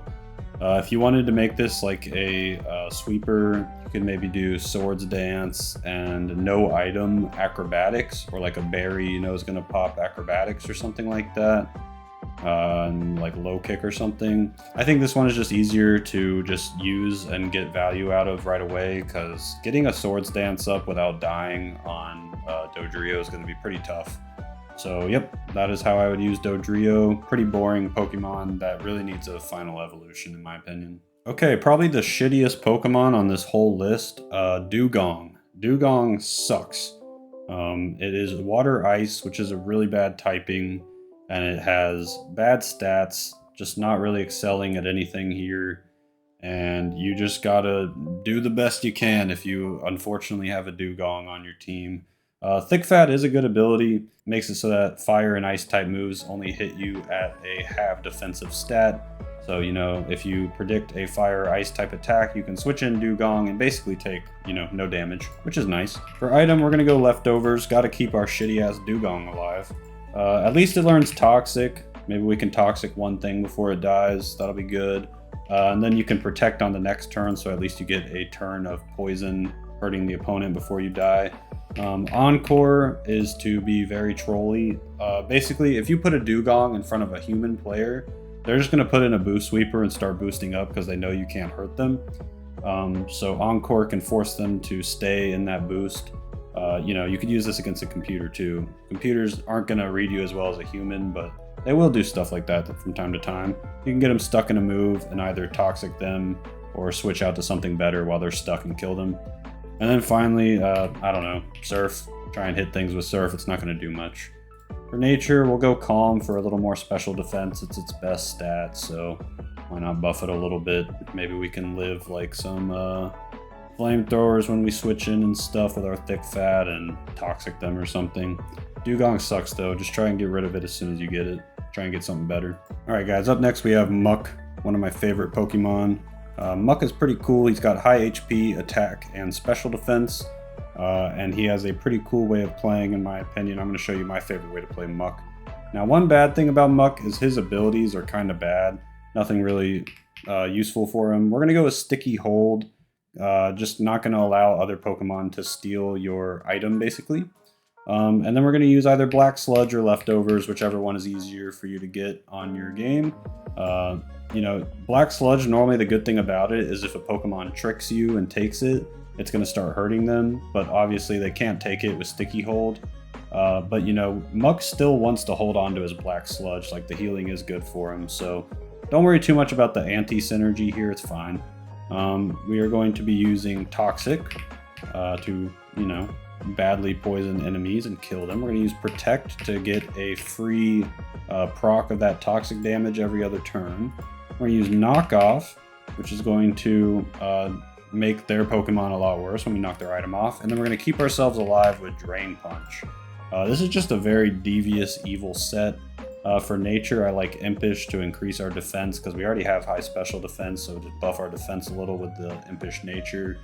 And yeah, this is basically just a really annoying, bulky guy that whenever the opponent switches a new Pokemon in to try to deal with it, they're like, damn, it got knocked off, or he protected against my move, and then he Toxic me, and then he protected again, and oh, I can't quite, you know, one-shot him, and he's Drain Punching me and getting his health back and protecting the next turn and healing a little more of Black Sludge. Like, Muck is just annoying to deal with this set, and I love it. But you know who I love even more than Muck? It's Cloyster. I freaking love Cloyster, dude. Let's talk about Cloyster. So Cloyster is a water ice type with 180 defense. So you switch this in on a Pokemon you know is a physical attacker, you don't have to worry at all. You don't even give a shit if they're super effective. It doesn't matter. Cloyster's going to be just fine. 180 defense is crazy. Not the most HP, so you don't want to be getting hit by like a special attack because your special defense and your HP is shit. So, you know, even like a bad electric move like a Shockwave or something is going to nuke Cloyster. But we're not going to let that happen because we've got a pretty good set here. So we are going to use the ability Skill Link. We haven't seen this ability yet, but it makes it so that your multi-hit attacks always hit the maximum number of times. So something like Fury Swipes that can hit 2 to 5 times is going to hit 5 times every time. Really strong ability. And Cloyster has good moves to take advantage of it. And we're going to run a Shell Smash Boost Sweeper Cloyster. It is very well known for being very strong and very evil. Sound like Danhausen there. We're going to use a White Herb, which we showed last on Blastoise, I think. This is going to make it so that when we Shell Smash, we don't get the negative effect of it, okay? So obviously, Shell Smash, like I said, just going to increase our speed, attack stats, and lower our defense stats, but our defense stats aren't going to get lowered because of the White Herb. So yeah, our first move is going to be Shell Smash. Just like with Blastoise, this is going to increase our speed and our attack stats and lower our defense stats, but because of our White Herb, our defense stats won't be lowered. And then we're going to use Icicle Spear. An Icicle Spear is an ice attack, hits 2 to 5 times in one turn. With Skill Link, it's always going to hit 5 times and has 25 power each, so that's 125 physical power, 100% accuracy ice move. That's nuts. And we're going to be boosted with our White Herb. Our speed's going to be boosted. Okay? Next up, we're going to use Drill Run. This is just good coverage, a ground type move. It's going to be great coverage, you know, help us hit steel types and stuff like that. And for another move to use our Skill Link with, we're going to use Rock Blast. It has 90 accuracy, but besides that, it's basically just the rock version of Icicle Spear. Yeah, this is great coverage. You're going to outspeed everything with Shell Smash. You're going to kill everything. The only thing you have to worry about is getting hit by a special attack. If you do get hit by a special attack, you're probably dead. But Cloyster is a really fun Pokemon to play. I really like him. Alright, up next we have Gengar. A lot of people probably love Gengar. He's iconic. I love him too. He's a Ghost Poison, which is a very good typing. Gengar used to have Levitate, so ground moves couldn't even hit him. That was the peak days of Gengar. Nowadays, they nerfed him. They took Levitate away. So every Gengar just uses Cursed Body, which isn't as good. If this Pokemon is hit by an attack, there's a 30% chance that move gets disabled. You know, it's nice, but Levitate was way better. But yeah, Gengar is very fast and hits very hard with its special attack. It's just not very bulky, so don't get hit. We're going to look at 2 Gengar sets though. The first one's going to be our Boost Sweeper. Yeah, so let's get into it. So we got Nasty Plot. So Gengar being a ghost type, has a lot of good opportunities to switch in. You know, common times are you set up Stealth Rocks and your opponent puts in a Pokemon that you know has Rapid Spin. 9 times out of 10, you know they're going to Rapid Spin that next turn, so you can switch in Gengar there. That will stop them from Rapid Spinning, and you'll get a free switch in without taking any damage. And that probably gives you a whole turn to click Nasty Plot, which is going to boost your special attack by 2 stages. And then, yeah, you're going to outspeed everything and kill everything. So what are we killing them with? Well, Shadow Ball, you know, stab, 80 power, 100% accurate, great move. Sludge Wave, stab, 95 power, 100% accurate, great move. And Focus Blast for everything else, like Steel types and shit like that. Focus Blast is, you know, your last resort because it's not as accurate, but it does hit very hard. For item, I kind of like Air Balloon on this set, honestly. Just gives you immunity to ground type attacks for 1 turn. You know, we don't have Levitate anymore, but Gengar's biggest weakness is definitely just getting hit by an Earthquake from something that, you know, doesn't get one-shot by him, some bulky ground type or something. So this will just let you dodge that Earthquake. It's really, really nice. And for nature, we'll go Timid. Give him a little more speed because he's only 110 speed. He's not like something crazy like 130. He does need the little speed boost from the nature. And yeah, that's my first set with Gengar. Now we'll look at a different one that is also pretty interesting. This is a Hex set. We're going to once again run Cursed Body. But this one we're going to run the Black Sludge healing item. And then for our moves, we're going to run Will-O-Wisp. You know, 85% accurate ghost move that burns the target. Actually, it's a fire move, but only Ghost ever seemed to learn it. And then we're going to use this ghost move called Hex. And Hex does 65 power, 100% accuracy, but the power doubles if the target has a status element, which in our case is going to be Will-O-Wisp. So the idea is you outspeed physical Pokemon and land your Will-O-Wisp on them. You live their attack because they had their attack cut in half by the burn. And then you start hexing them to death and heal with Black Sludge. That's kind of the idea. I mean, 1 hex when they're burnt should kill them most of the time anyway. Dazzling Gleam, good fairy type attack. And Sludge Bomb, good poison type attack.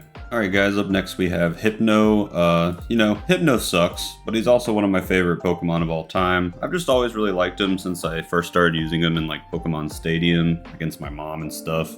I don't know, I've always been drawn to Hypno. I don't care about the weird things people say about Hypno. I just liked him when I was a kid and I still like him today.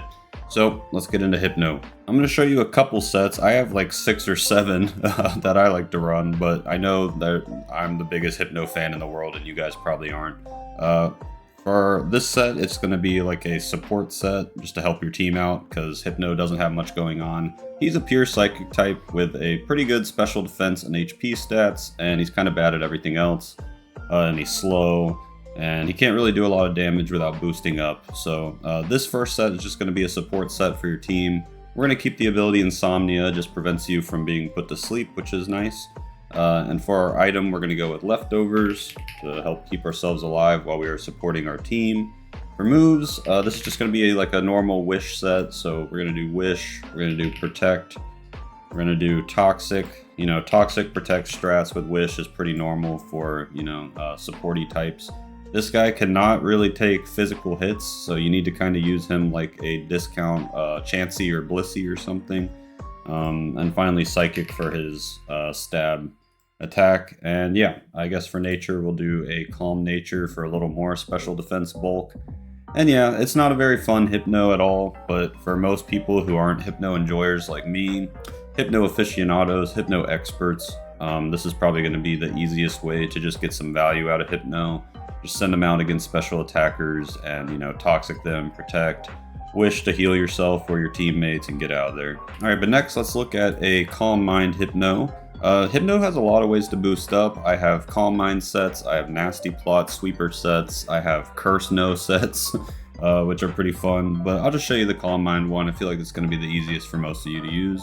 We're once again going to use Leftovers, really good on Calm Mind Pokemon because you're healing yourself up while boosting a defense stat, which hopefully is preventing even more damage as you boost it. And yeah, obviously we're going to need Calm Mind, we're going to need a Protect. Protect is going to let us heal a little more in between Calm Minds. Stored Power is great. Gets plus 20 power for each of the user's stat boost. So because Calm Mind increases your special attack and special defense, you're actually getting plus 40 power each time. So after 2 Calm Minds, this is a 100 power, 100 accuracy psychic attack. Then after 3 Calm Minds, it's going to be 140 power, which is huge. And finally, just Dazzling Gleam. Fairy is just a really good offensive type and defensive type, and just type in general. So having a fairy move is nice for like dragons and other things. And yeah, this one's going to be a modest nature just for a little more firepower. And yeah, this is like a Calm Mind Hypno. If you see a good chance to get in there and start Calm Minding up, you can do some real damage with this. You know what? Screw it. Hypno's my favorite Pokemon. It's my list. I'm showing my Curse No set now. Alright, this one's actually going to use Inner Focus as the ability. We don't want to be made to flinch. So we're not going to be able to outspeed anything. And we also can't get intimidated, which is good because this is going to be a physical attacker. For our item, we are once again using Leftovers. I think Hypno just always uses Leftovers, in my opinion. It's really good on him. And then we're going to run Curse. This is the one that increases your attack and defense but lowers your speed. We're going to run Wish, keep ourselves alive while we're trying to curse up. And then we're going to run Zen Headbutt. Good physical psychic attack. Only 90 accuracy, but has 20% flinch chance, and it's stab. And finally, we're going to run Body Press, which runs off your defense stat, which is also getting boosted by Curse. And yeah, that's pretty much it. We'll do Adamant. I really like this Curse Hypno set. I know computers cannot anticipate what you're going to do like a human can, but if you play Showdown online and you throw out a Hypno, I feel like everybody just assumes it's going to be like this one. Very rarely do you see this one, but it's probably the second most common. And then finally, like nobody expects the Curse Hypno. So yeah, I love Curse Hypno. You should give it a try. It's better than it sounds. Once you boost your defense up, you actually become extremely bulky because you already have really good special defense and pretty good HP. So after a curse or two, Hypno becomes very hard to kill with Leftovers. Okay, so Kingler is a mono water type with a huge 130 attack and a pretty decent 115 defense too. All his other stats are shit though. I like to run Kingler with agility because his speed is ass, but if he had good speed, he would just instantly be like a pretty scary, offensive Pokemon. So I'm going to use agility here. This raises your speed by 2 stages, so you're pretty much going to outspeed everything if you can get one of these off. Oh yeah, for ability we're running Hyper Cutter. Prevents other Pokemon from lowering this Pokemon's attack stat stage, so, Intimidate or, Growl. Any kind of things that lower your attack, not going to work here. And then for the item, we're going to use a Life Orb, because we're not going to be able to just use it to offensive moves because we need agility, but we do want to boost our damage, so Life Orb makes sense here. Kingler doesn't have a way to heal himself, so you're gonna get 2 or 3 hits in and then get out. Hopefully, is the dream with Kingler. Crab Hammer is a pretty unique move. It's not completely unique to Kingler, but not a lot of Pokemon get it. It's 100 power water physical attack with 90 accuracy and a high crit ratio. So Crab Hammer is a pretty sweet move to have. Knockoff, as usual, amazing, and Superpower. Your classic, very damaging fighting physical attack with a little downside. So if you have to use a superpower, probably get out of there after that. And yeah, we're going to run Adamant Kingler because we don't need more speed with agility. And yeah, this is a very hard-hitting Kingler. I like it a lot. You could also do like a Sheer Force Swords Dance Kingler if you wanted, but I prefer this one. Moving on to Electrode. Electrode is a extremely fast mono-electric Pokemon. With pretty meh stats besides that. Even its special attack isn't very high, so in my opinion, you can't really run Electrode as like this sweeping electric type because it just doesn't have the firepower to do so. So I like to use its speed to kind of work almost like a prankster Pokemon. So I just use Reflect and Light Screen with it. It doesn't have Prankster, but since it's so fast, it might as well in most cases. We're going to use the ability Soundproof. This Pokemon is immune to sound-based moves unless it used the move. I actually just realized we haven't talked about Reflect and Light Screen yet. So Reflect and Light Screen are just moves that put up a barrier. For 5 turns, physical damage to allies is halved is the Reflect one, and Light Screen is the special one. For 5 turns, special damage to allies is halved. So that's just a really good support move to help your team for 5 turns. And we can actually extend that with this item, the Light Clay. Holders of Aurora Veil, Light Screen, or Reflect, the moves last 8 turns instead of 5. So this is going to be our screen setter is what this is called.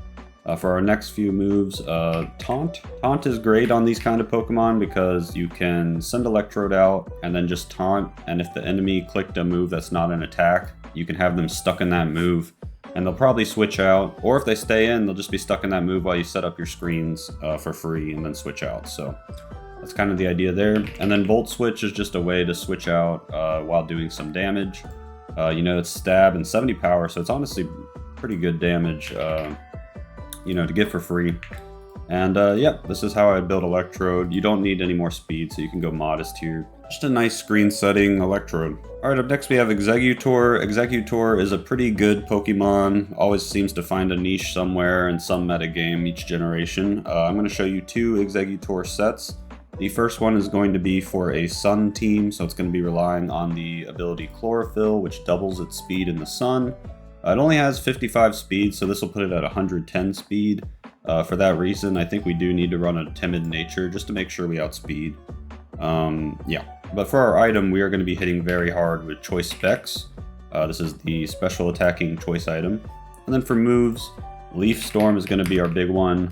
Oops.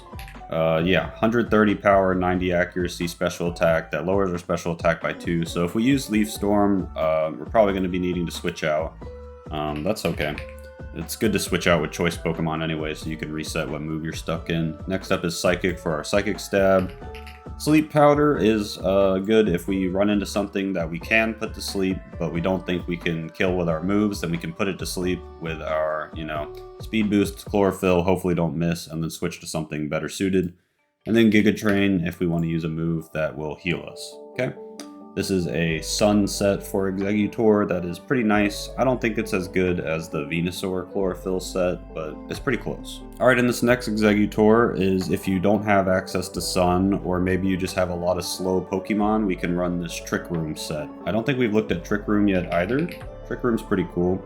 It always goes last, and for 5 turns after you use this, turn order is reversed. So the slower Pokemon gets to go first for the next 5 turns while Trick Room is out.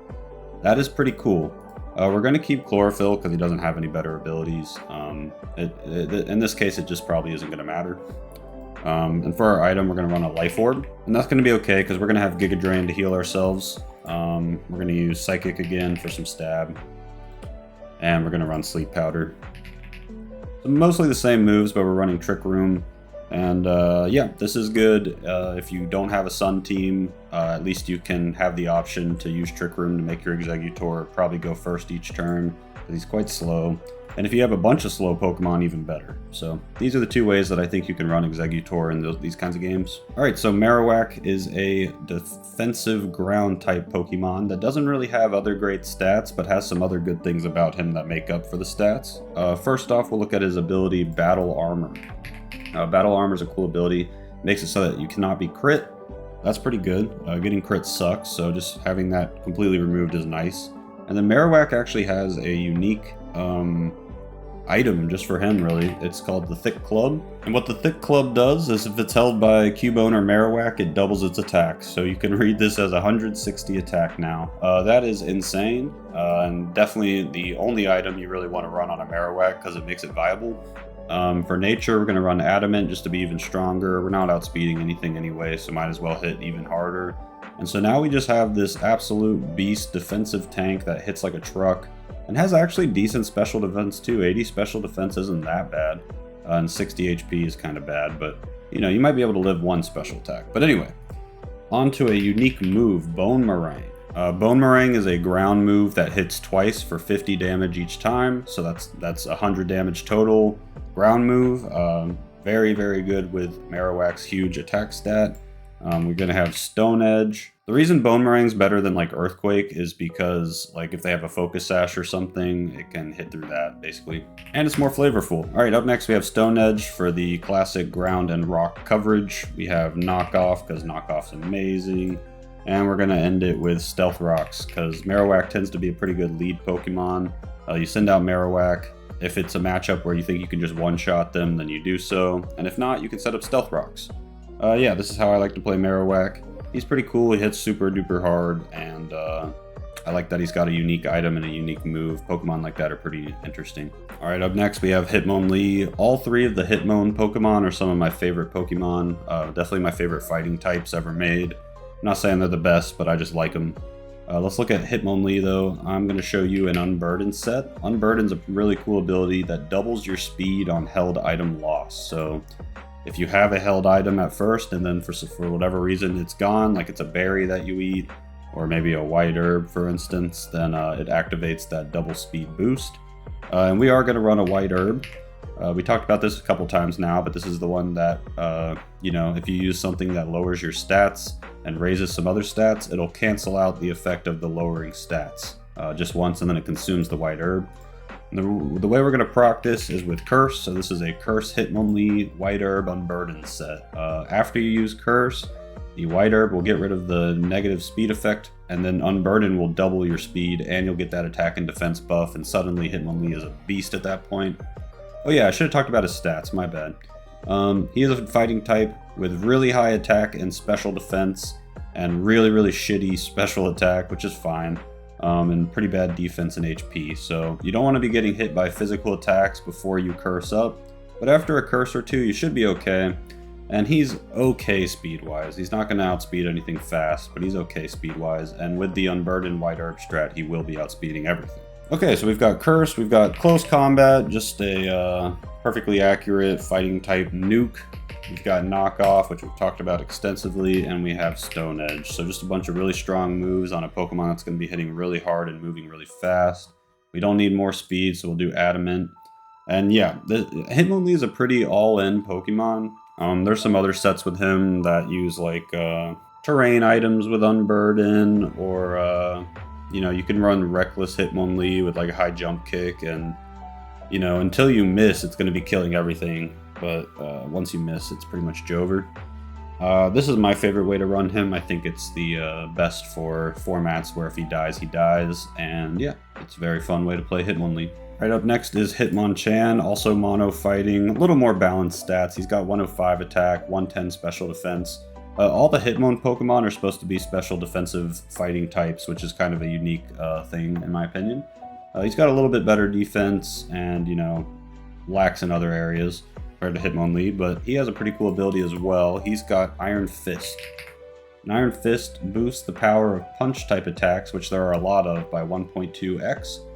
Sucker Punch doesn't count though. Now for our item, we're going to run Assault Vest. This is the first time we've talked about Assault Vest. It boosts your special defense by 1.5x, but it can only select damaging moves, so you can't use any status moves or any boosting moves or anything. You can only use attacks on this Pokemon. But this item makes Hitmonchan a really good special wall for anything except basically like psychic attacks or special fairy attacks. You should be pretty good. And we want to run a bunch of punching moves because they're boosted by our Iron Fist ability. So we're going to run Drain Punch to heal ourselves and do decent damage. We're going to run Mach Punch for a priority. This is like quick attack for fighting types basically. We're going to run Thunder Punch for coverage, hit water types and flying types super effectively. And finally we're going to run Rapid Spin. Rapid Spin is for boosting our speed, because we haven't had a way to do that so far. And also has the added perk of if we are in on hazards, then we can get rid of the hazards too. But this is more for the speed boost. If you find a good chance that you can use a Rapid Spin and boost your speed, that's really good. Because being faster and having Drain Punch with Iron Fist and Stab is really nice. We're just going to run Adamant Nature so that we can hit harder with our priority move and our healing move and all that kind of stuff. So yeah, Hitmonchan's really cool as well. I just really fuck with Hitmonlee and Hitmonchan. Weezing is a physically bulky poison type Pokemon that has Levitate, so it cannot get hit by ground moves. So that is really nice. Most of the time, the physical damage type that poison types need to be afraid of is ground. So this makes Weezing pretty hard to do physical damage to and a pretty safe switch in versus physical attackers. For item, you can do either Rocky Helmet or Black Sludge. I think I prefer Rocky Helmet because I just really like switching Weezing in on a physical attack and getting that value from the Rocky Helmet right there. But Black Sludge is totally viable too. And then we're going to run Sludge Bomb. It's a high damage, perfectly accurate poison attack. Will-O-Wisp to further neuter those physical attackers. If they decide to stay in, they will be punished. if they switch out and you click Will-O-Wisp, whatever they bring in will get Will-O-Wisp, which isn't fun. Toxic Spikes is the next move. Just good to have hazards on a bulky, annoying Pokemon like this. And finally, we're going to run Pain Split. Pain Split we haven't looked at. Shares HP of user and target equally. This is a really annoying move. You're going to be slower than the opponent. They're going to hit you, lower your HP, and then you're just going to even out your health with your opponent. It is so trolly and annoying. And combined with Rocky Helmet, it's just the worst to deal with. Yeah, Pain Split, one of the most annoying moves in the game. For nature, we'll run Bold just to be more defensive, and yeah, this is just an annoying defensive wall Pokemon that kind of punishes the opponent for trying to kill it. Just don't let it get hit by special attacks, because it kind of doesn't do anything good against that. Alright guys, remember, we're skipping a lot of Pokemon here because they have future evolutions, so no Rhydon, no Chansey, no Tangela, you know, those are all, I would just say run Eviolite and make them bulky, right? So we'll talk about those when they're fully evolved in future videos. Up next is Kangaskhan. Kangaskhan is a single evolution Pokemon with pretty good stats. It's got 105 HP, 95 attack, decent bulk in both defenses with that big HP, and it's pretty fast too, so it's just kind of a well-statted Pokemon, and it is a normal type. Normal type has access to some pretty cool stuff, so first off, for our ability, we're going to run Scrappy. One of the worst things about normal types is that ghost types can just switch in on normal moves freely. Scrappy prevents that. If a ghost type switches in on you and you're clicking a normal move, you're still going to hit them, and they're probably going to explode because ghost types don't tend to be very physically bulky. You're also immune to Intimidate, which is also great because we are a physical attacker. Now for our item, got a couple options. You could run either the Silk Scarf. This boosts the power of normal type moves. That's the one I'm going to do for the video. But you could also do Heavy Duty Boots because this is a Pokemon that wants to come in, do something good, and switch out. Come in, do something good, and switch out. Come in, do something good, and switch out. And so if the opponent has hazards, that is a lot nicer to have boots so you're not constantly taking damage. But I do value the Silk Scarf because the first move we're taking here is Fake Out. Fake Out is amazing. You always go first when you use Fake Out, and it flinches the opponent so they lose their turn. And Kangaskhan has a notoriously powerful Fake Out, especially Mega Kangaskhan, but even normal Kangaskhan with a Silk Scarf is going to be Fake Outing people pretty hard. Our next move is going to be Double Edge. This is just if we absolutely want to kill something. Do note that this has the 33% recoil, so be careful. Up next is Sucker Punch. Good for having priority when we don't have Fake Out available and stuff like that. Finally, Earthquake, just amazing move. And yeah, you can do Jolly or Adamant. I would probably opt for Adamant since we have 2 priority moves. And you know, we're 90 speed, not 100, so we're still going to be getting outsped by those 100 speed Pokemon. So I think Adamant's the better choice. And yeah, this is how I would run a normal Kangaskhan. Remember, you can switch this for boots if you want. That might be the smarter choice, but I'm greedy and I want to use the Silk Scarf. Okay, up next we have Seaking. I'm not going to sugarcoat it. This Pokemon sucks balls, but at least it has Lightning Rod. It is a water type with Lightning Rod, so it is immune to electricity, and it draws electric moves to itself to raise special attack by 1. That's kind of a doubles thing. That means like if your opponent uses Thunderbolt on the ally of Seaking, it'll hit Seaking and boost Seaking and not hurt Seaking. So that's pretty cool in doubles, but in singles, you know, it just gets the immunity and the buff. Oh yeah, Seaking is a water type with pretty meh stats across the board. So yeah, we're just gonna do our best to make a physical attacking Seaking. That's kind of all it can do. We're gonna run a Life Orb on it. We don't really care if Seaking's taking damage from the Life Orb because Seaking sucks and we don't really care if it dies, to be honest. We just wanted to do some damage. Waterfall, Knockoff, Drill Run. Does get some pretty interesting moves, I guess because it has a horn. So it has like every move that you could do with a horn. So yeah, this is like really good coverage on physical attacks. It's not like the ability or the moves that are the problem with Seaking. Its stats are just so like, nothing really stands out that you just can't do that much. I would run an Adamant Nature just to hit harder. You're not going to outspeed anything with Jolly on a 68 speed Pokemon anyway. And yeah, this is how I would use Seaking. Just try to get some value out of some hard hitting, good coverage. And you know, it is nice to be immune to electricity, I guess. Okay, now on to a way better water type. This is Starmie. It is a water psychic type with a really fast 115 speed and a great 100 special attack and decent bulk as well, good defenses. Starmie is just really good in every generation. This is going to be an offensive Starmie set with Analytic. This Pokemon's attacks have 1.3x power if it's the last to move in a turn. It's not going to happen a ton, you know, but if you do happen to get outsped, at least you're getting a attack boost. And for our item, we're using Life Orb. Starmie makes a good Life Orb user because it has Recover, so we're going to take Recover to heal 50% of our max HP if we get a good chance. We're going to take Hydro Pump for a huge damage water stab attack. Ice Beam for that water, ice coverage I'm always talking about. And finally, Thunderbolt. Complements well because it hits water type super effectively, which is what you got to worry about when you have water and ice. And for the nature, we'll take Timid just to try and outspeed everything. Yeah, this is how I would run Starmie. Now, there is another way to run Starmie actually that I think I do need to talk about. This is for a more defensive Starmie that can help deal with hazards and stuff. This one's going to run Natural Cure instead, actually. This Pokemon has this non-volatile status condition cured when it switches out. This is just a really good ability for pivot Pokemon like we're making here because it'll cure your burn or your paralyze or your poison or whatever you take when you switch out. And we're going to be switching out a lot, so this is really good. We're going to run Heavy Duty Boots because we are planning on switching out and in as needed.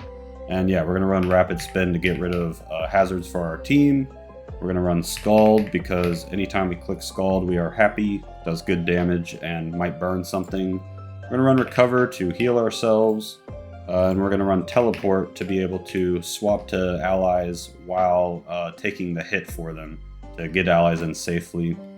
This is just as good as the other set in my opinion, just different, you know. We once again want to be timid to increase our speed.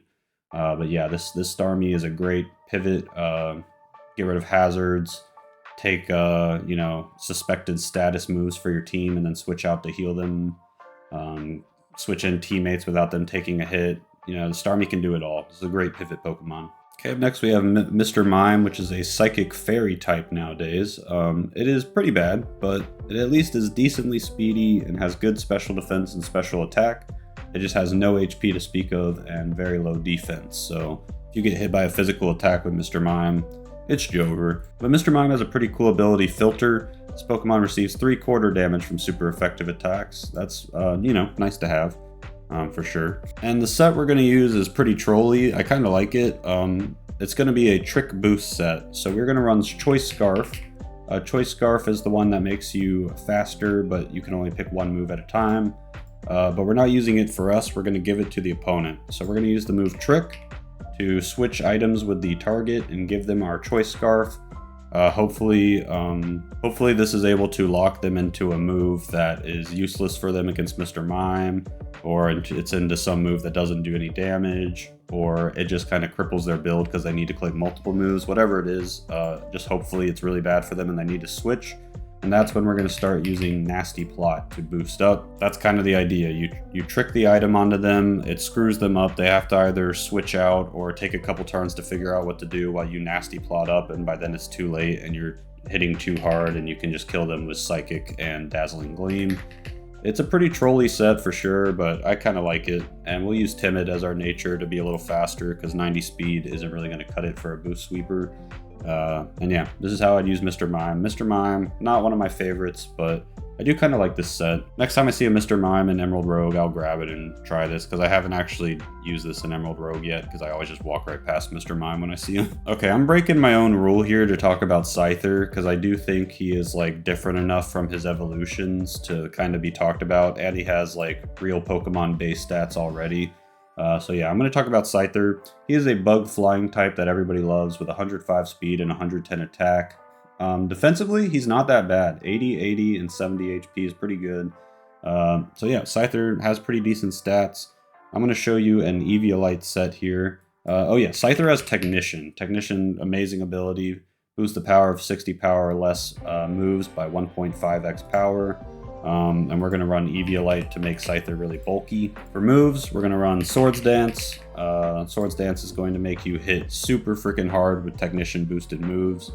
The one we're going to be using is Aerial Ace. You only really need one because Flying has great coverage. Flying is a really strong offensive typing that isn't really... It's not completely negated by any type. So we can just rock Aerial Ace, and then we're going to use Roost. Roost is going to be really nice since we are Eviolite for bulk, and we're going to be boosting with Swords Dance. We're going to take some damage while we do that, but we can Roost to heal it up. And finally, we're going to take U-turn to switch out when we need to. If they throw out like a rock type or something, you're going to have to U-turn. Hopefully with Swords Dance, the U-turn does some decent damage, even though it's resisted. And yeah, that's kind of the idea here. We're going to run Jolly for some more speed. And yeah, I just like Scyther, and I broke my own rule. Deal with it. Alright, Jinx is an Ice Psychic special attacker. Ice Psychic is a pretty horrible typing, one of the worst in the whole game. It's decently fast and has decent special defense and good special attack, but defensively it is so bad. Ice Psychic is such a bad typing that everything is super effective against you, and if you get hit by a physical attack, you're going to explode. So for that reason, I think we just need to use like a choice item, like Choice Specs or something. I'm going to go with Dry Skin for the ability. At least give us one type of move, water attacks, that we can switch in on. For the item, like I said, Choice Specs, just to boost our attack, give us something we can do while we're in. And then we are going to actually use Trick. Trick is nice because Jinx is pretty fast. We can trick a Choice Specs onto like a physical attacker, get them stuck in their move, and the specs won't even help them because they're a physical attacker. Then for our other options, if we just want to attack with our Choice Specs, we've got Ice Beam, we've got Psychic, those are two good stab options, and we have Focus Blast for everything else. Yeah, so Jinx is going to feel fine when it's, oh yeah, we're going to be a Timid Nature. Jinx is going to feel fine when it's outspeeding things and hitting them really hard with Choice Specs attacks, but basically the second you get Sucker Punched, or the second you hit something and it doesn't die and it hits you with a physical attack and you explode, that's when you're going to feel that Jinx is not that good. Alright, Pinsir is a mono bug Pokemon with 125 attack and 100 defense. It's pretty decently defensively bulky, but special defense wise it's a little rough, and it's not super fast, not going to outspeed anything that's actually fast itself. I'm going to show you guys a wall breaking Pinsir set. A wall breaker is just something that's meant to hit really hard, so that even against something that's very defensive or resist you, hopefully you're doing enough damage to eventually kill it. We're going to be using Hyper Cutter, prevents other Pokemon from lowering our attack. Which is really good on Pinsir because he's just trying to attack. We're going to run Heavy Duty Boots because Pinsir's a bug. We don't want to be taking a quarter of our health just from Stealth Rocks. And for our moves, we're going to use X Scissor, just a good bug physical attack. Close Combat, Earthquake, just kind of good physical attacks, you know, Knock Off or the utility. Yeah, Pinsir is not the most exciting Pokemon. Mega Pinsir is a lot more interesting to talk about. We'll get to him when we get to Megas, but yeah. This is how I'd run Pinsir. He's not horrible or anything if you use him safely against physical attackers and don't let him get hit by like a Air Slash or a Flamethrower or something, then Pinsir can be pretty good. Okay, up next is Tauros. Everybody loves Tauros. It's a normal type Pokemon that is fast with 110 speed, hits hard with 100 attack, and has pretty decent bulk on top of that. Tauros is a good Pokemon. He also has Intimidate, but we're going to run, and Intimidate Tauros is totally viable if you want to do that. But we're going to run the Sheer Force Tauros. This Pokemon's attacks with secondary effects have 1.3x power and nullifies the effects. It's going to make Tauros hit a lot harder with certain moves. We're going to run Life Orb to hit even harder. And the idea here is just outspeed them, kill them in one hit. We're going to use Body Slam. This is going to get rid of the paralyzed chance on Body Slam, but make it a 100% accuracy, like 115 or something. I'm bad at math. Power, normal attack. Close Combat, Earthquake, great coverage, great move, and Throat Chop for our dark option. And yeah, we're going to run a Jolly Tauros because we do want to be outspeeding things to hopefully one-shot them with our Life Orb. Yeah, that's the name of the game with this set, just outspeed them and kill them. You could also definitely run and Intimidate, like more physically bulky Tauros if you wanted to as well. Alright, up next we have Gyarados, fan favorite, water flying, great stats, 125 attack, 95 HP, only 79 defense but 100 special defense, so he is kind of a special wall, and 81 speed is okay. I like to run Gyarados as a Dragon Dance sweeper, so I put him in with Intimidate, lower their physical attacker's attack stat. Hopefully they don't have like a electric move or like, you know, like Thunder Punch or something, and we should be pretty safe. For our item, we're going to go with Leftovers. You could also do Boots if you wanted. because you're a flying type. And yeah, we're going to use Dragon Dance against some physical attacker they have that won't be able to really mess with us because we have, you know, lowered their attack stat with Intimidate, and we have leftovers healing us. They're probably going to have to switch out, which gives us a free Dragon Dance. And now we are speed and attack buffed, and we can just start murdering them with Waterfall and with Scale Shot, which is a really cool dragon move. Hits 2 to 5 times, and it lowers your defense 1, but increases your speed after the last hit, which is pretty cool. And finally, Substitute. Substitute is, you know, once you switch in, you can put up your sub, and then they will attack you with their lowered attack from Intimidate and not be able to break the sub, and that's going to give you maybe 2 Dragon Dances instead of 1. So yeah, this is good coverage with Waterfall and Scale Shot, and yeah, Gyarados is a scary Pokemon after Dragon Dances. Alright, Lapras is a bulky water and ice type. It has 130 HP, which is doing most of the heavy lifting with the bulk. I mean, it's got 95 special defense, that's not nothing. 80, yeah, it's just bulky. What am I talking about? But it only has 85 in each attack stat and 60 speed. I actually have 2 Lapras sets for you guys, one special attacker and one physical attacker. I feel like everybody just assumes Lapras is a, you know, special attacker only, but Lapras gets Dragon Dance, so we'll look at that second. First, we'll do the special attacking one. We're going to keep Water Absorb, just gives us a free switch in when we predict a water move.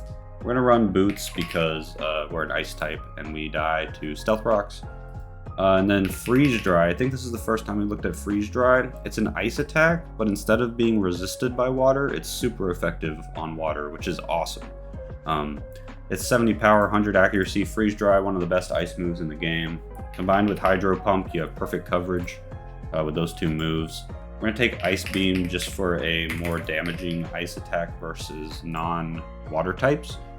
And finally, we're going to take Alluring Voice. This is a fairy attack, so this will let us hit, you know, like fighting types that are kind of scary for an ice type or something super effectively. And it has a 100% chance to confuse the target that had a stat rise this turn. So if they are trying to boost up on you, you can confuse them and do the damage. So yeah, pretty good. Modest nature for this one, just to boost our special attack further. This is the special attacking Lapras. Next, we'll look at the Dragon Dance physical Lapras. Okay, Water Absorb for hopefully a free switch in. For our item, you can either run Heavy Duty Boots or Loaded Dice. I'll do Loaded Dice for this one because we're gonna show off a multi-hit move here. Loaded Dice, just make sure that your multi-hit moves hit at least 4 to 5 times. Really good item for certain Pokemon. Like I said, we're gonna run Dragon Dance to boost our attack and speed. Icicle Spear is going to be our multi-hit ice move. Hopefully it's hitting 5 times for 125 power with a boosted attack stat from Dragon Dance is the idea. Liquidation, awesome physical water attack. And Lapras learns Earthquake, so we're going to take Earthquake.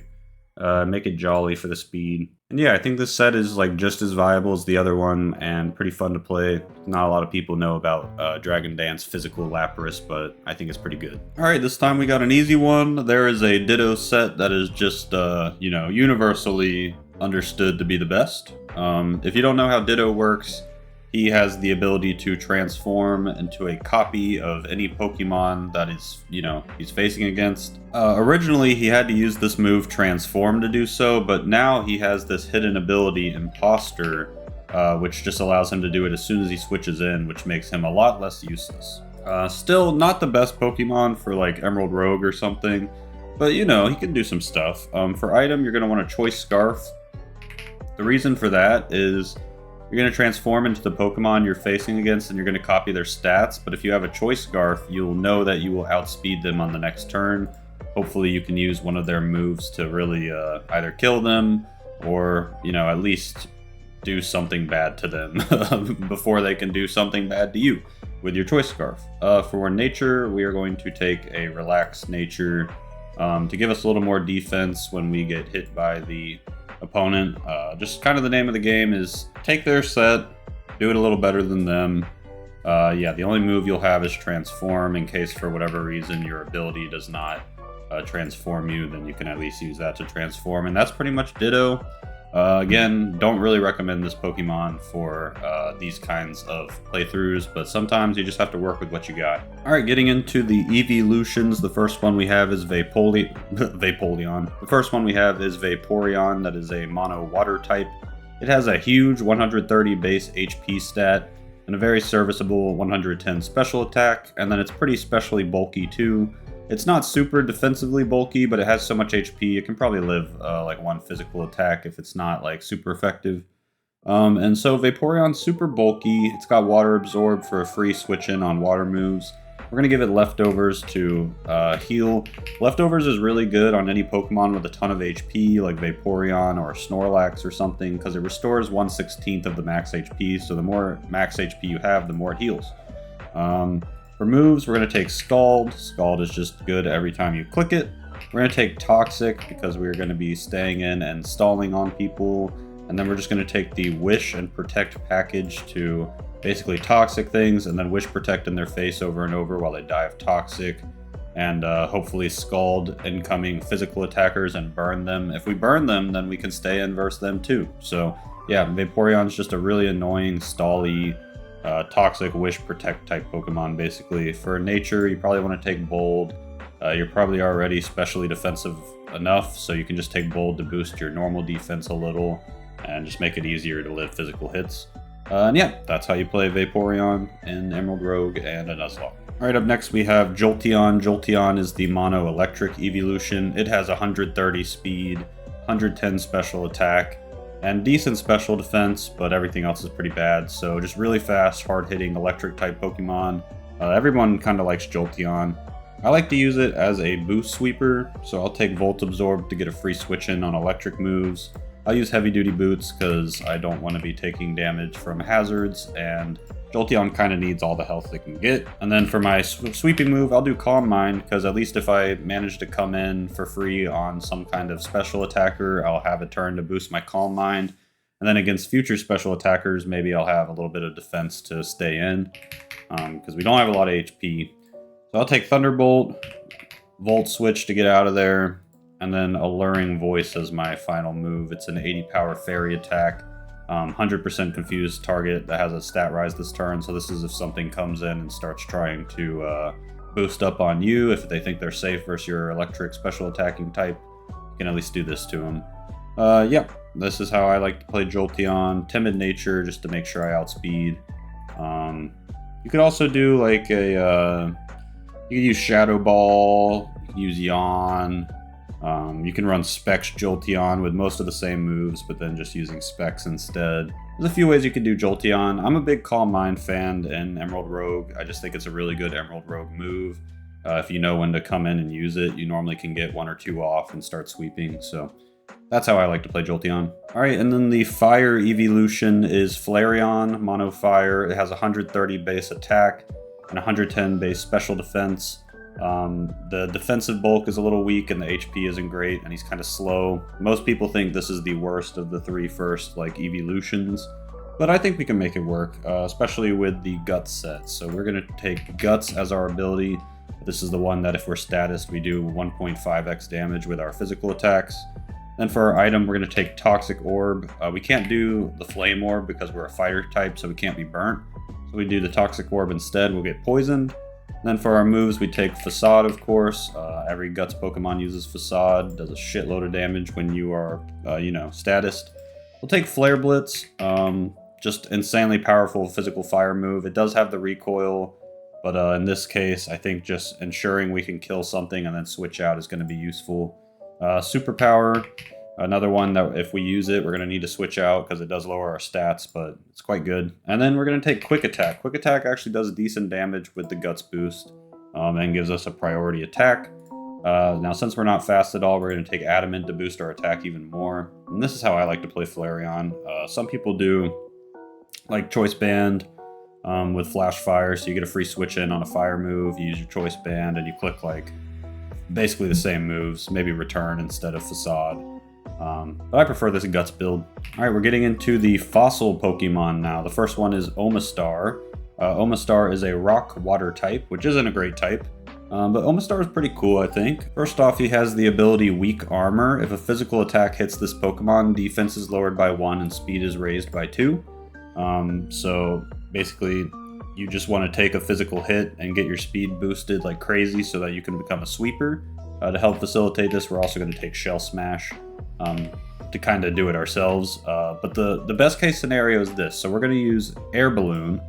Now, hopefully this is what happens is turn 1 with Omastar, they click a ground move because they don't know you have Air Balloon, and you Shell Smash and you get a boost, right? Then they panic, like, shit, I gotta use something to hurt this Omastar, and they hit you with a move that's like neutral, you know, maybe Knockoff, which, you know, isn't gonna kill you, and it's gonna give you an even further boost, and now you're Shell Smashed and Weak Armor boosted, and you'll be like at half HP, but now you outspeed their whole team, and you got the attack boost from Shell Smash, and you can then sweep them with Hydro Pump and Ice Beam and, you know, Earth Power. Earth Power is a great move to have actually for Omastar. For Nature, I would go Modest. You're going to be fast enough with all those speed boosts. Now, this is the best case scenario I laid out. Is it always going to happen that way? No. Omastar's not that great. It does have 125 defense, but you're lowering the defense yourself, you know, so... this is the best case scenario I laid out. Now, is that always going to happen and work like that? Not really. You know, maybe you just get hit by a surprise like Grass Knot and explode or something. But 125 defense is pretty good to start out with. Like, that first physical attack that hits you is not going to do that much, especially because ground is not going to be able to, and hopefully you'll be able to read and get out there if you think a physical or special grass move is coming. So yeah, if you play your cards right and know what you can stay in against, Omastar can be a real sweeper. There's also a Swift Swim Omastar, but I don't really think you're gonna be able to run that very often, so I won't cover it here. Kabutops, on the other hand, is absolutely a Swift Swim sweeper. We're gonna keep Swift Swim. It's gonna put our speed at 160 in the rain, so hopefully you have a way to set rain. We're gonna use a Life Orb to improve our damage, but we do need a non-attacking move, so that's why we're running Life Orb. That non-attacking move is gonna be Swords Dance. Going to increase our attack by 2 stages, and then from then on we're just clicking Liquidation with insane speed, and Stone Edge Stab with insane speed, and Superpower. And yeah, hopefully you sweep their whole team with Swift Swim. That's pretty much it. Pretty standard stuff, or not standard, but pretty simple stuff. You can also run Kabutops as a rock setter. He does have 105 defense, but he has like very little HP and special defense, so I don't really love him as a rock setter, to be honest. You have to run Focus Sash on him to prevent him from getting one shot. And I just like my rock setters to be a little bulkier, so to me, the only really viable Kabutops set is this Swift Swim set. Alright, definitely the best fossil Pokemon is Aerodactyl. It is a rock flying type with 130 speed and 105 attack. It's also got decent 80 HP. It's not super bulky though. I think there are 2 ways to run Aerodactyl. You can either do the Boost Sweeper Dragon Dance Aerodactyl or the Rocks Aerodactyl. Let's look at the Boost Sweeper one first. We're going to use Pressure. This is an ability mostly saved for legendaries, but basically it just makes enemy Pokemon lose an additional PP when they use a move. This is really good against Pokemon that have moves with 5 PP because, you know, after 2 uses, they can't use that move against you anymore unless you switch out and then they can get 1 more use out of it. But Pressure actually comes up more often than you would think. I'm going to run Heavy Duty Boots because we are a flying type and don't want to get killed by Stealth Rocks. And like I said, we're going to take Dragon Dance. Dragon Dance boosted Aerodactyl hits super hard and is going to outspeed everything in the game pretty much. I'm going to take Stab Stone Edge. Earthquake's an incredible move. And Dual Wing Beat, really strong physical flying type attack. Also have Stab on that. So yeah, this is a really scary Dragon Dance Pokemon. Just keep in mind, it is pretty squishy. You know, don't overestimate it because it looks like a big scary like dragon dinosaur thing. It is quite squishy. It will die to like a water pulse or something. So just keep that in mind. Jolly for more speed. You could honestly go Adamant on this too if you wanted. All right, then let's look at the Rocks Aerodactyl because that's a pretty viable one as well. Instead of instead of Pressure, we're going to take Unnerve this time, which just doesn't allow the enemy Pokemon to eat berries. And then for the item, we're going to run a Focus Sash because we don't want to get 1 shot right off the bat. So Stealth Rocks, like I said. We can use Taunt We're going to outspeed whatever their lead Pokemon is most likely, because Aerodactyl is super fast for a lead Pokemon. And the idea is you taunt when they would Stealth Rock, and then you basically make it so they can't Stealth Rock, and they're probably going to switch out while you can get free rocks up. That's the idea there. Then for the next move, you can use either Rock Tomb if you want a physical attack that lowers speed, can help your team out that way and do some damage, or Tailwind is the more supporty option. For the next 4 turns, all your ally speed is doubled. I'm going to take Tailwind for this set, but you could do Rock Tomb. And then Defog to get rid of enemy rocks. So yeah, this is a supporty Aerodactyl. I would make this one Jolly. And yeah, definitely not as fun as the other one, but sometimes this is what your team needs, so I thought I'd show it off. Alright, up next we have Snorlax. I have one Snorlax set that holds my heart. It is the Curselax set, so let's see how we build that. I like Thick Fat on my Snorlax. Basically makes you resistant to fire and ice moves, which is just really nice for Snorlax. Gives you a free switch in whenever you can predict a fire and ice move, which come up quite a bit. Pretty common attacking types. Leftovers always on Snorlax. He has so much HP that you can't really beat it. Oh yeah, let's look at his stats. He's a normal type with 160 HP, great attack, and great special defense. His weakness is a pretty low defense and no speed, so you really don't want to take like a fighting type attack, obviously, with Snorlax, or like a hit from a really physically powerful Pokemon. He's definitely more of a special wall, okay? But then as for boosting up that defense, that's where Curse comes in. We don't really give a shit that we're getting slower because Snorlax is already like the slowest Pokemon. So basically we're just boosting our attack and defense for free. And then Body Slam is iconic with Snorlax. It's 85 power with a 30% chance to paralyze the target. This happens all the time, and people will get so salty when you paralyze their Pokemon, including, I'm sure, those computers. Next we're taking Heat Crash. It's more powerful the heavier the user than the target. Snorlax is extremely heavy, and it's a fire-type physical attack, which is really good for him. Going to be able to hit super effective on those steel types that resist us. And finally, Rest. Rest is great on Snorlax. Get all that HP back. Continue to be really annoying. Maybe you status them with Body Slam, or maybe you poison them with another Pokemon you have or something, and they don't want to spend 2 turns having Snorlax out there, you know, constantly chipping down a Snorlax, lowering their PP. Yeah, Snorlax with Rest is just hella annoying. For Nature, I'd probably take Careful, boost that special defense even more, become more of a special defense wall, give you more of a free switch in on any special attacks you read. Yeah, Snorlax is incredible. Great Pokemon. Snorlax is better than the legendary we're about to look at, Articuno. Articuno, could only really think of one set to show you guys with this. It's just kind of a support defog Articuno. It's an ice flying type, which is a terrible typing. It has great stats, obviously, because it's a legendary, really good bulky Pokemon, but just, you know, it's ice flying. It's pretty rough out here. You get hit by a rock and you're just going to explode into a million pieces. We're going to take heavy duty boots to not get hit by stealth rocks at least. We're going to keep pressure, and then we're going to do U-turn, because the best thing to do with Articuno is switch out. We're going to take Roost to heal up. We're going to take Freeze Dry. It's that awesome ice type move I told you about that hits water super effectively. That's going to be our main attack, or our only attack really. U-turn is just to switch out. And Defog to get rid of the rocks. And yeah, it's just going to be a support legendary Pokemon, basically. Calm Nature for more of a special defense wall. And yeah, Articuno definitely got the short end of the stick with the legendary birds. It's unfortunate. If you get one, it's not like you just shouldn't take it. You know, this is a really good support mon on like your average Emerald Rogue team and stuff. But I'm just kind of poo-pooing it because for a legendary, it's pretty underwhelming. Zapdos, on the other hand, is a demon. We're definitely going to enjoy having a Zapdos on our team. It's fast, it hits hard, it's bulky, it's got a great typing, it's got a great ability in Static. Static has a 30% chance to paralyze any Pokemon that contacts you. Paralysis is so crippling. Heavy duty boots. Pretty much for all these legendary birds, you just want heavy duty boots so you can actually switch them in. Pretty simple. And then I like a Volt Switch, so I can switch out and do some damage. Thunder Wave Zapdos. Zapdos is kind of like coming in to spread paralysis on everything it can. So you switch it in on a physical attacker and get hit intentionally to try and static it.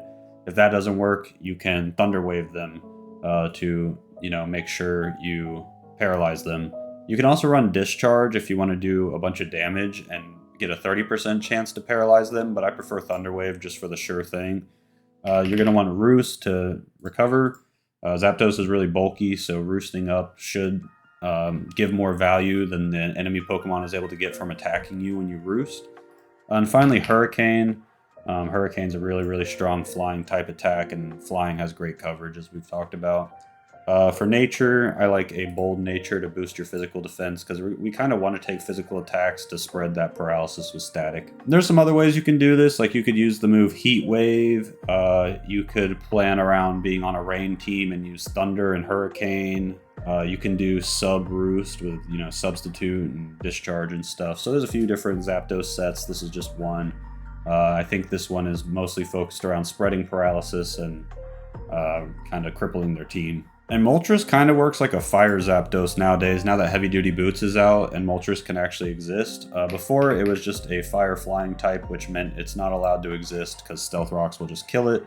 But instead of spreading paralysis, we're going to spread burn with Flame Body. We're once again going to be bold because we want to get hit, because we want to spread burn with the Flame Body ability. And we are going to take Roost, just like Zapdos. We're going to take... you can take either Hurricane or Scorching Sands.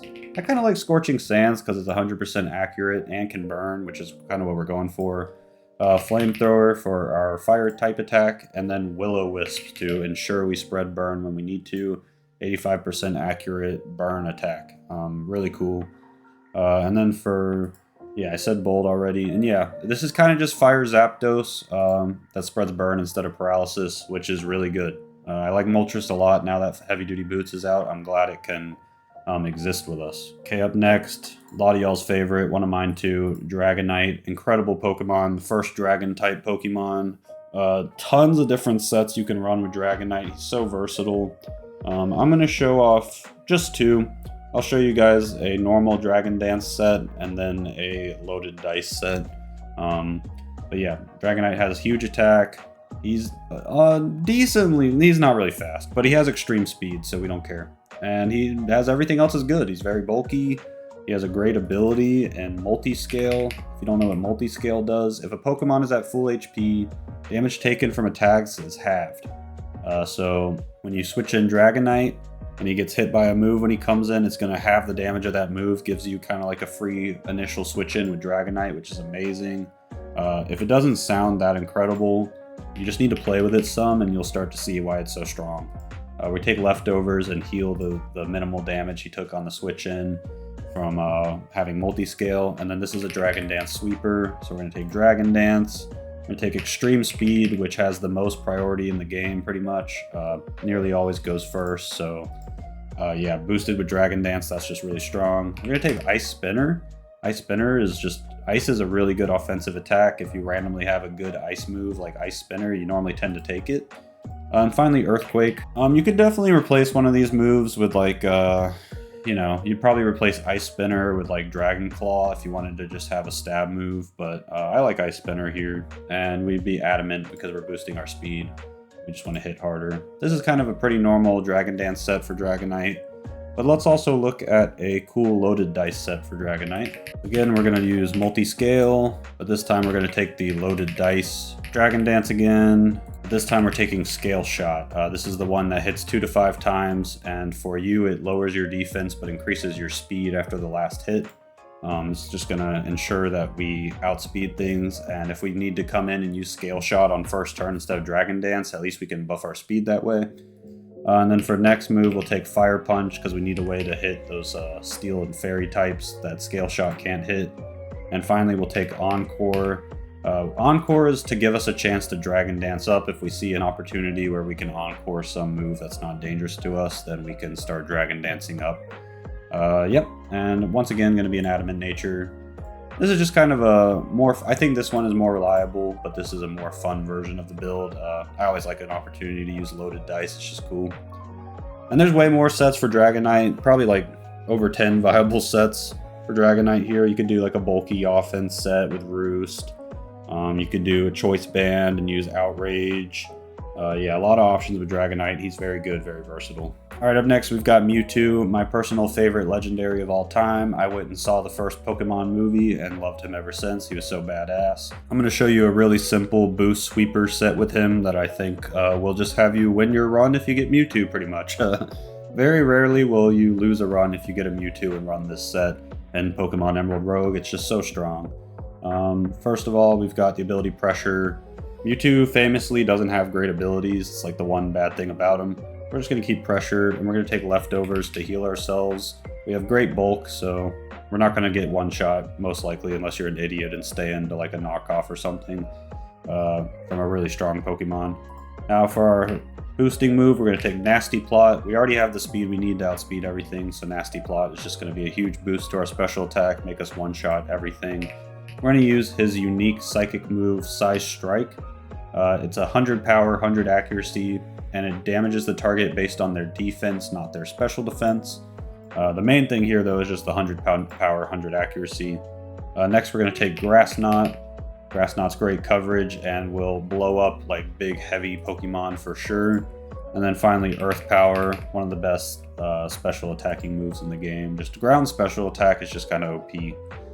Because things that are hit super effective by ground tend to have a lot of defense and not a lot of special defense, like Steel and Rock, for example. We're going to be timid just to ensure we outspeed, because we're taking Nasty Plot, which doesn't boost our speed. And yeah, this will pretty much sweep the whole game of Emerald Rogue. And obviously, if you get this in a Nuzlocke, you're probably towards the end of the Nuzlocke, but it'll sweep everything in that too. Mewtwo is insane. I love him. Alright, and the last Pokemon, I am out of breath. This is the 4th recording session I've done for this video. Whew! I'm glad to be done with this shit, but it was fun making it. I learned a lot too, myself. Now, Mew famously has access to like every damn move in the game, so you can kind of make any kind of set you want. I'm just going to show one because I am exhausted with this shit, so I'm going to show a kind of utility, annoying Mew set. I think you guys could already put together some kind of Mew coverage set that's just like Flamethrower, Psychic, Giga Drain, you know, insert good item for damage here, like Life Orb. You know, you could figure out some of those aggressive sets, but I'm just going to show you a cool utility set from Mew. So we're going to keep Synchronize. Synchronize, if you don't know, if you get statused, the thing that statused you also gets the status. And we're going to take a Rocky Helm. Mewtwo has 100 across the board in the stats, so it's very bulky.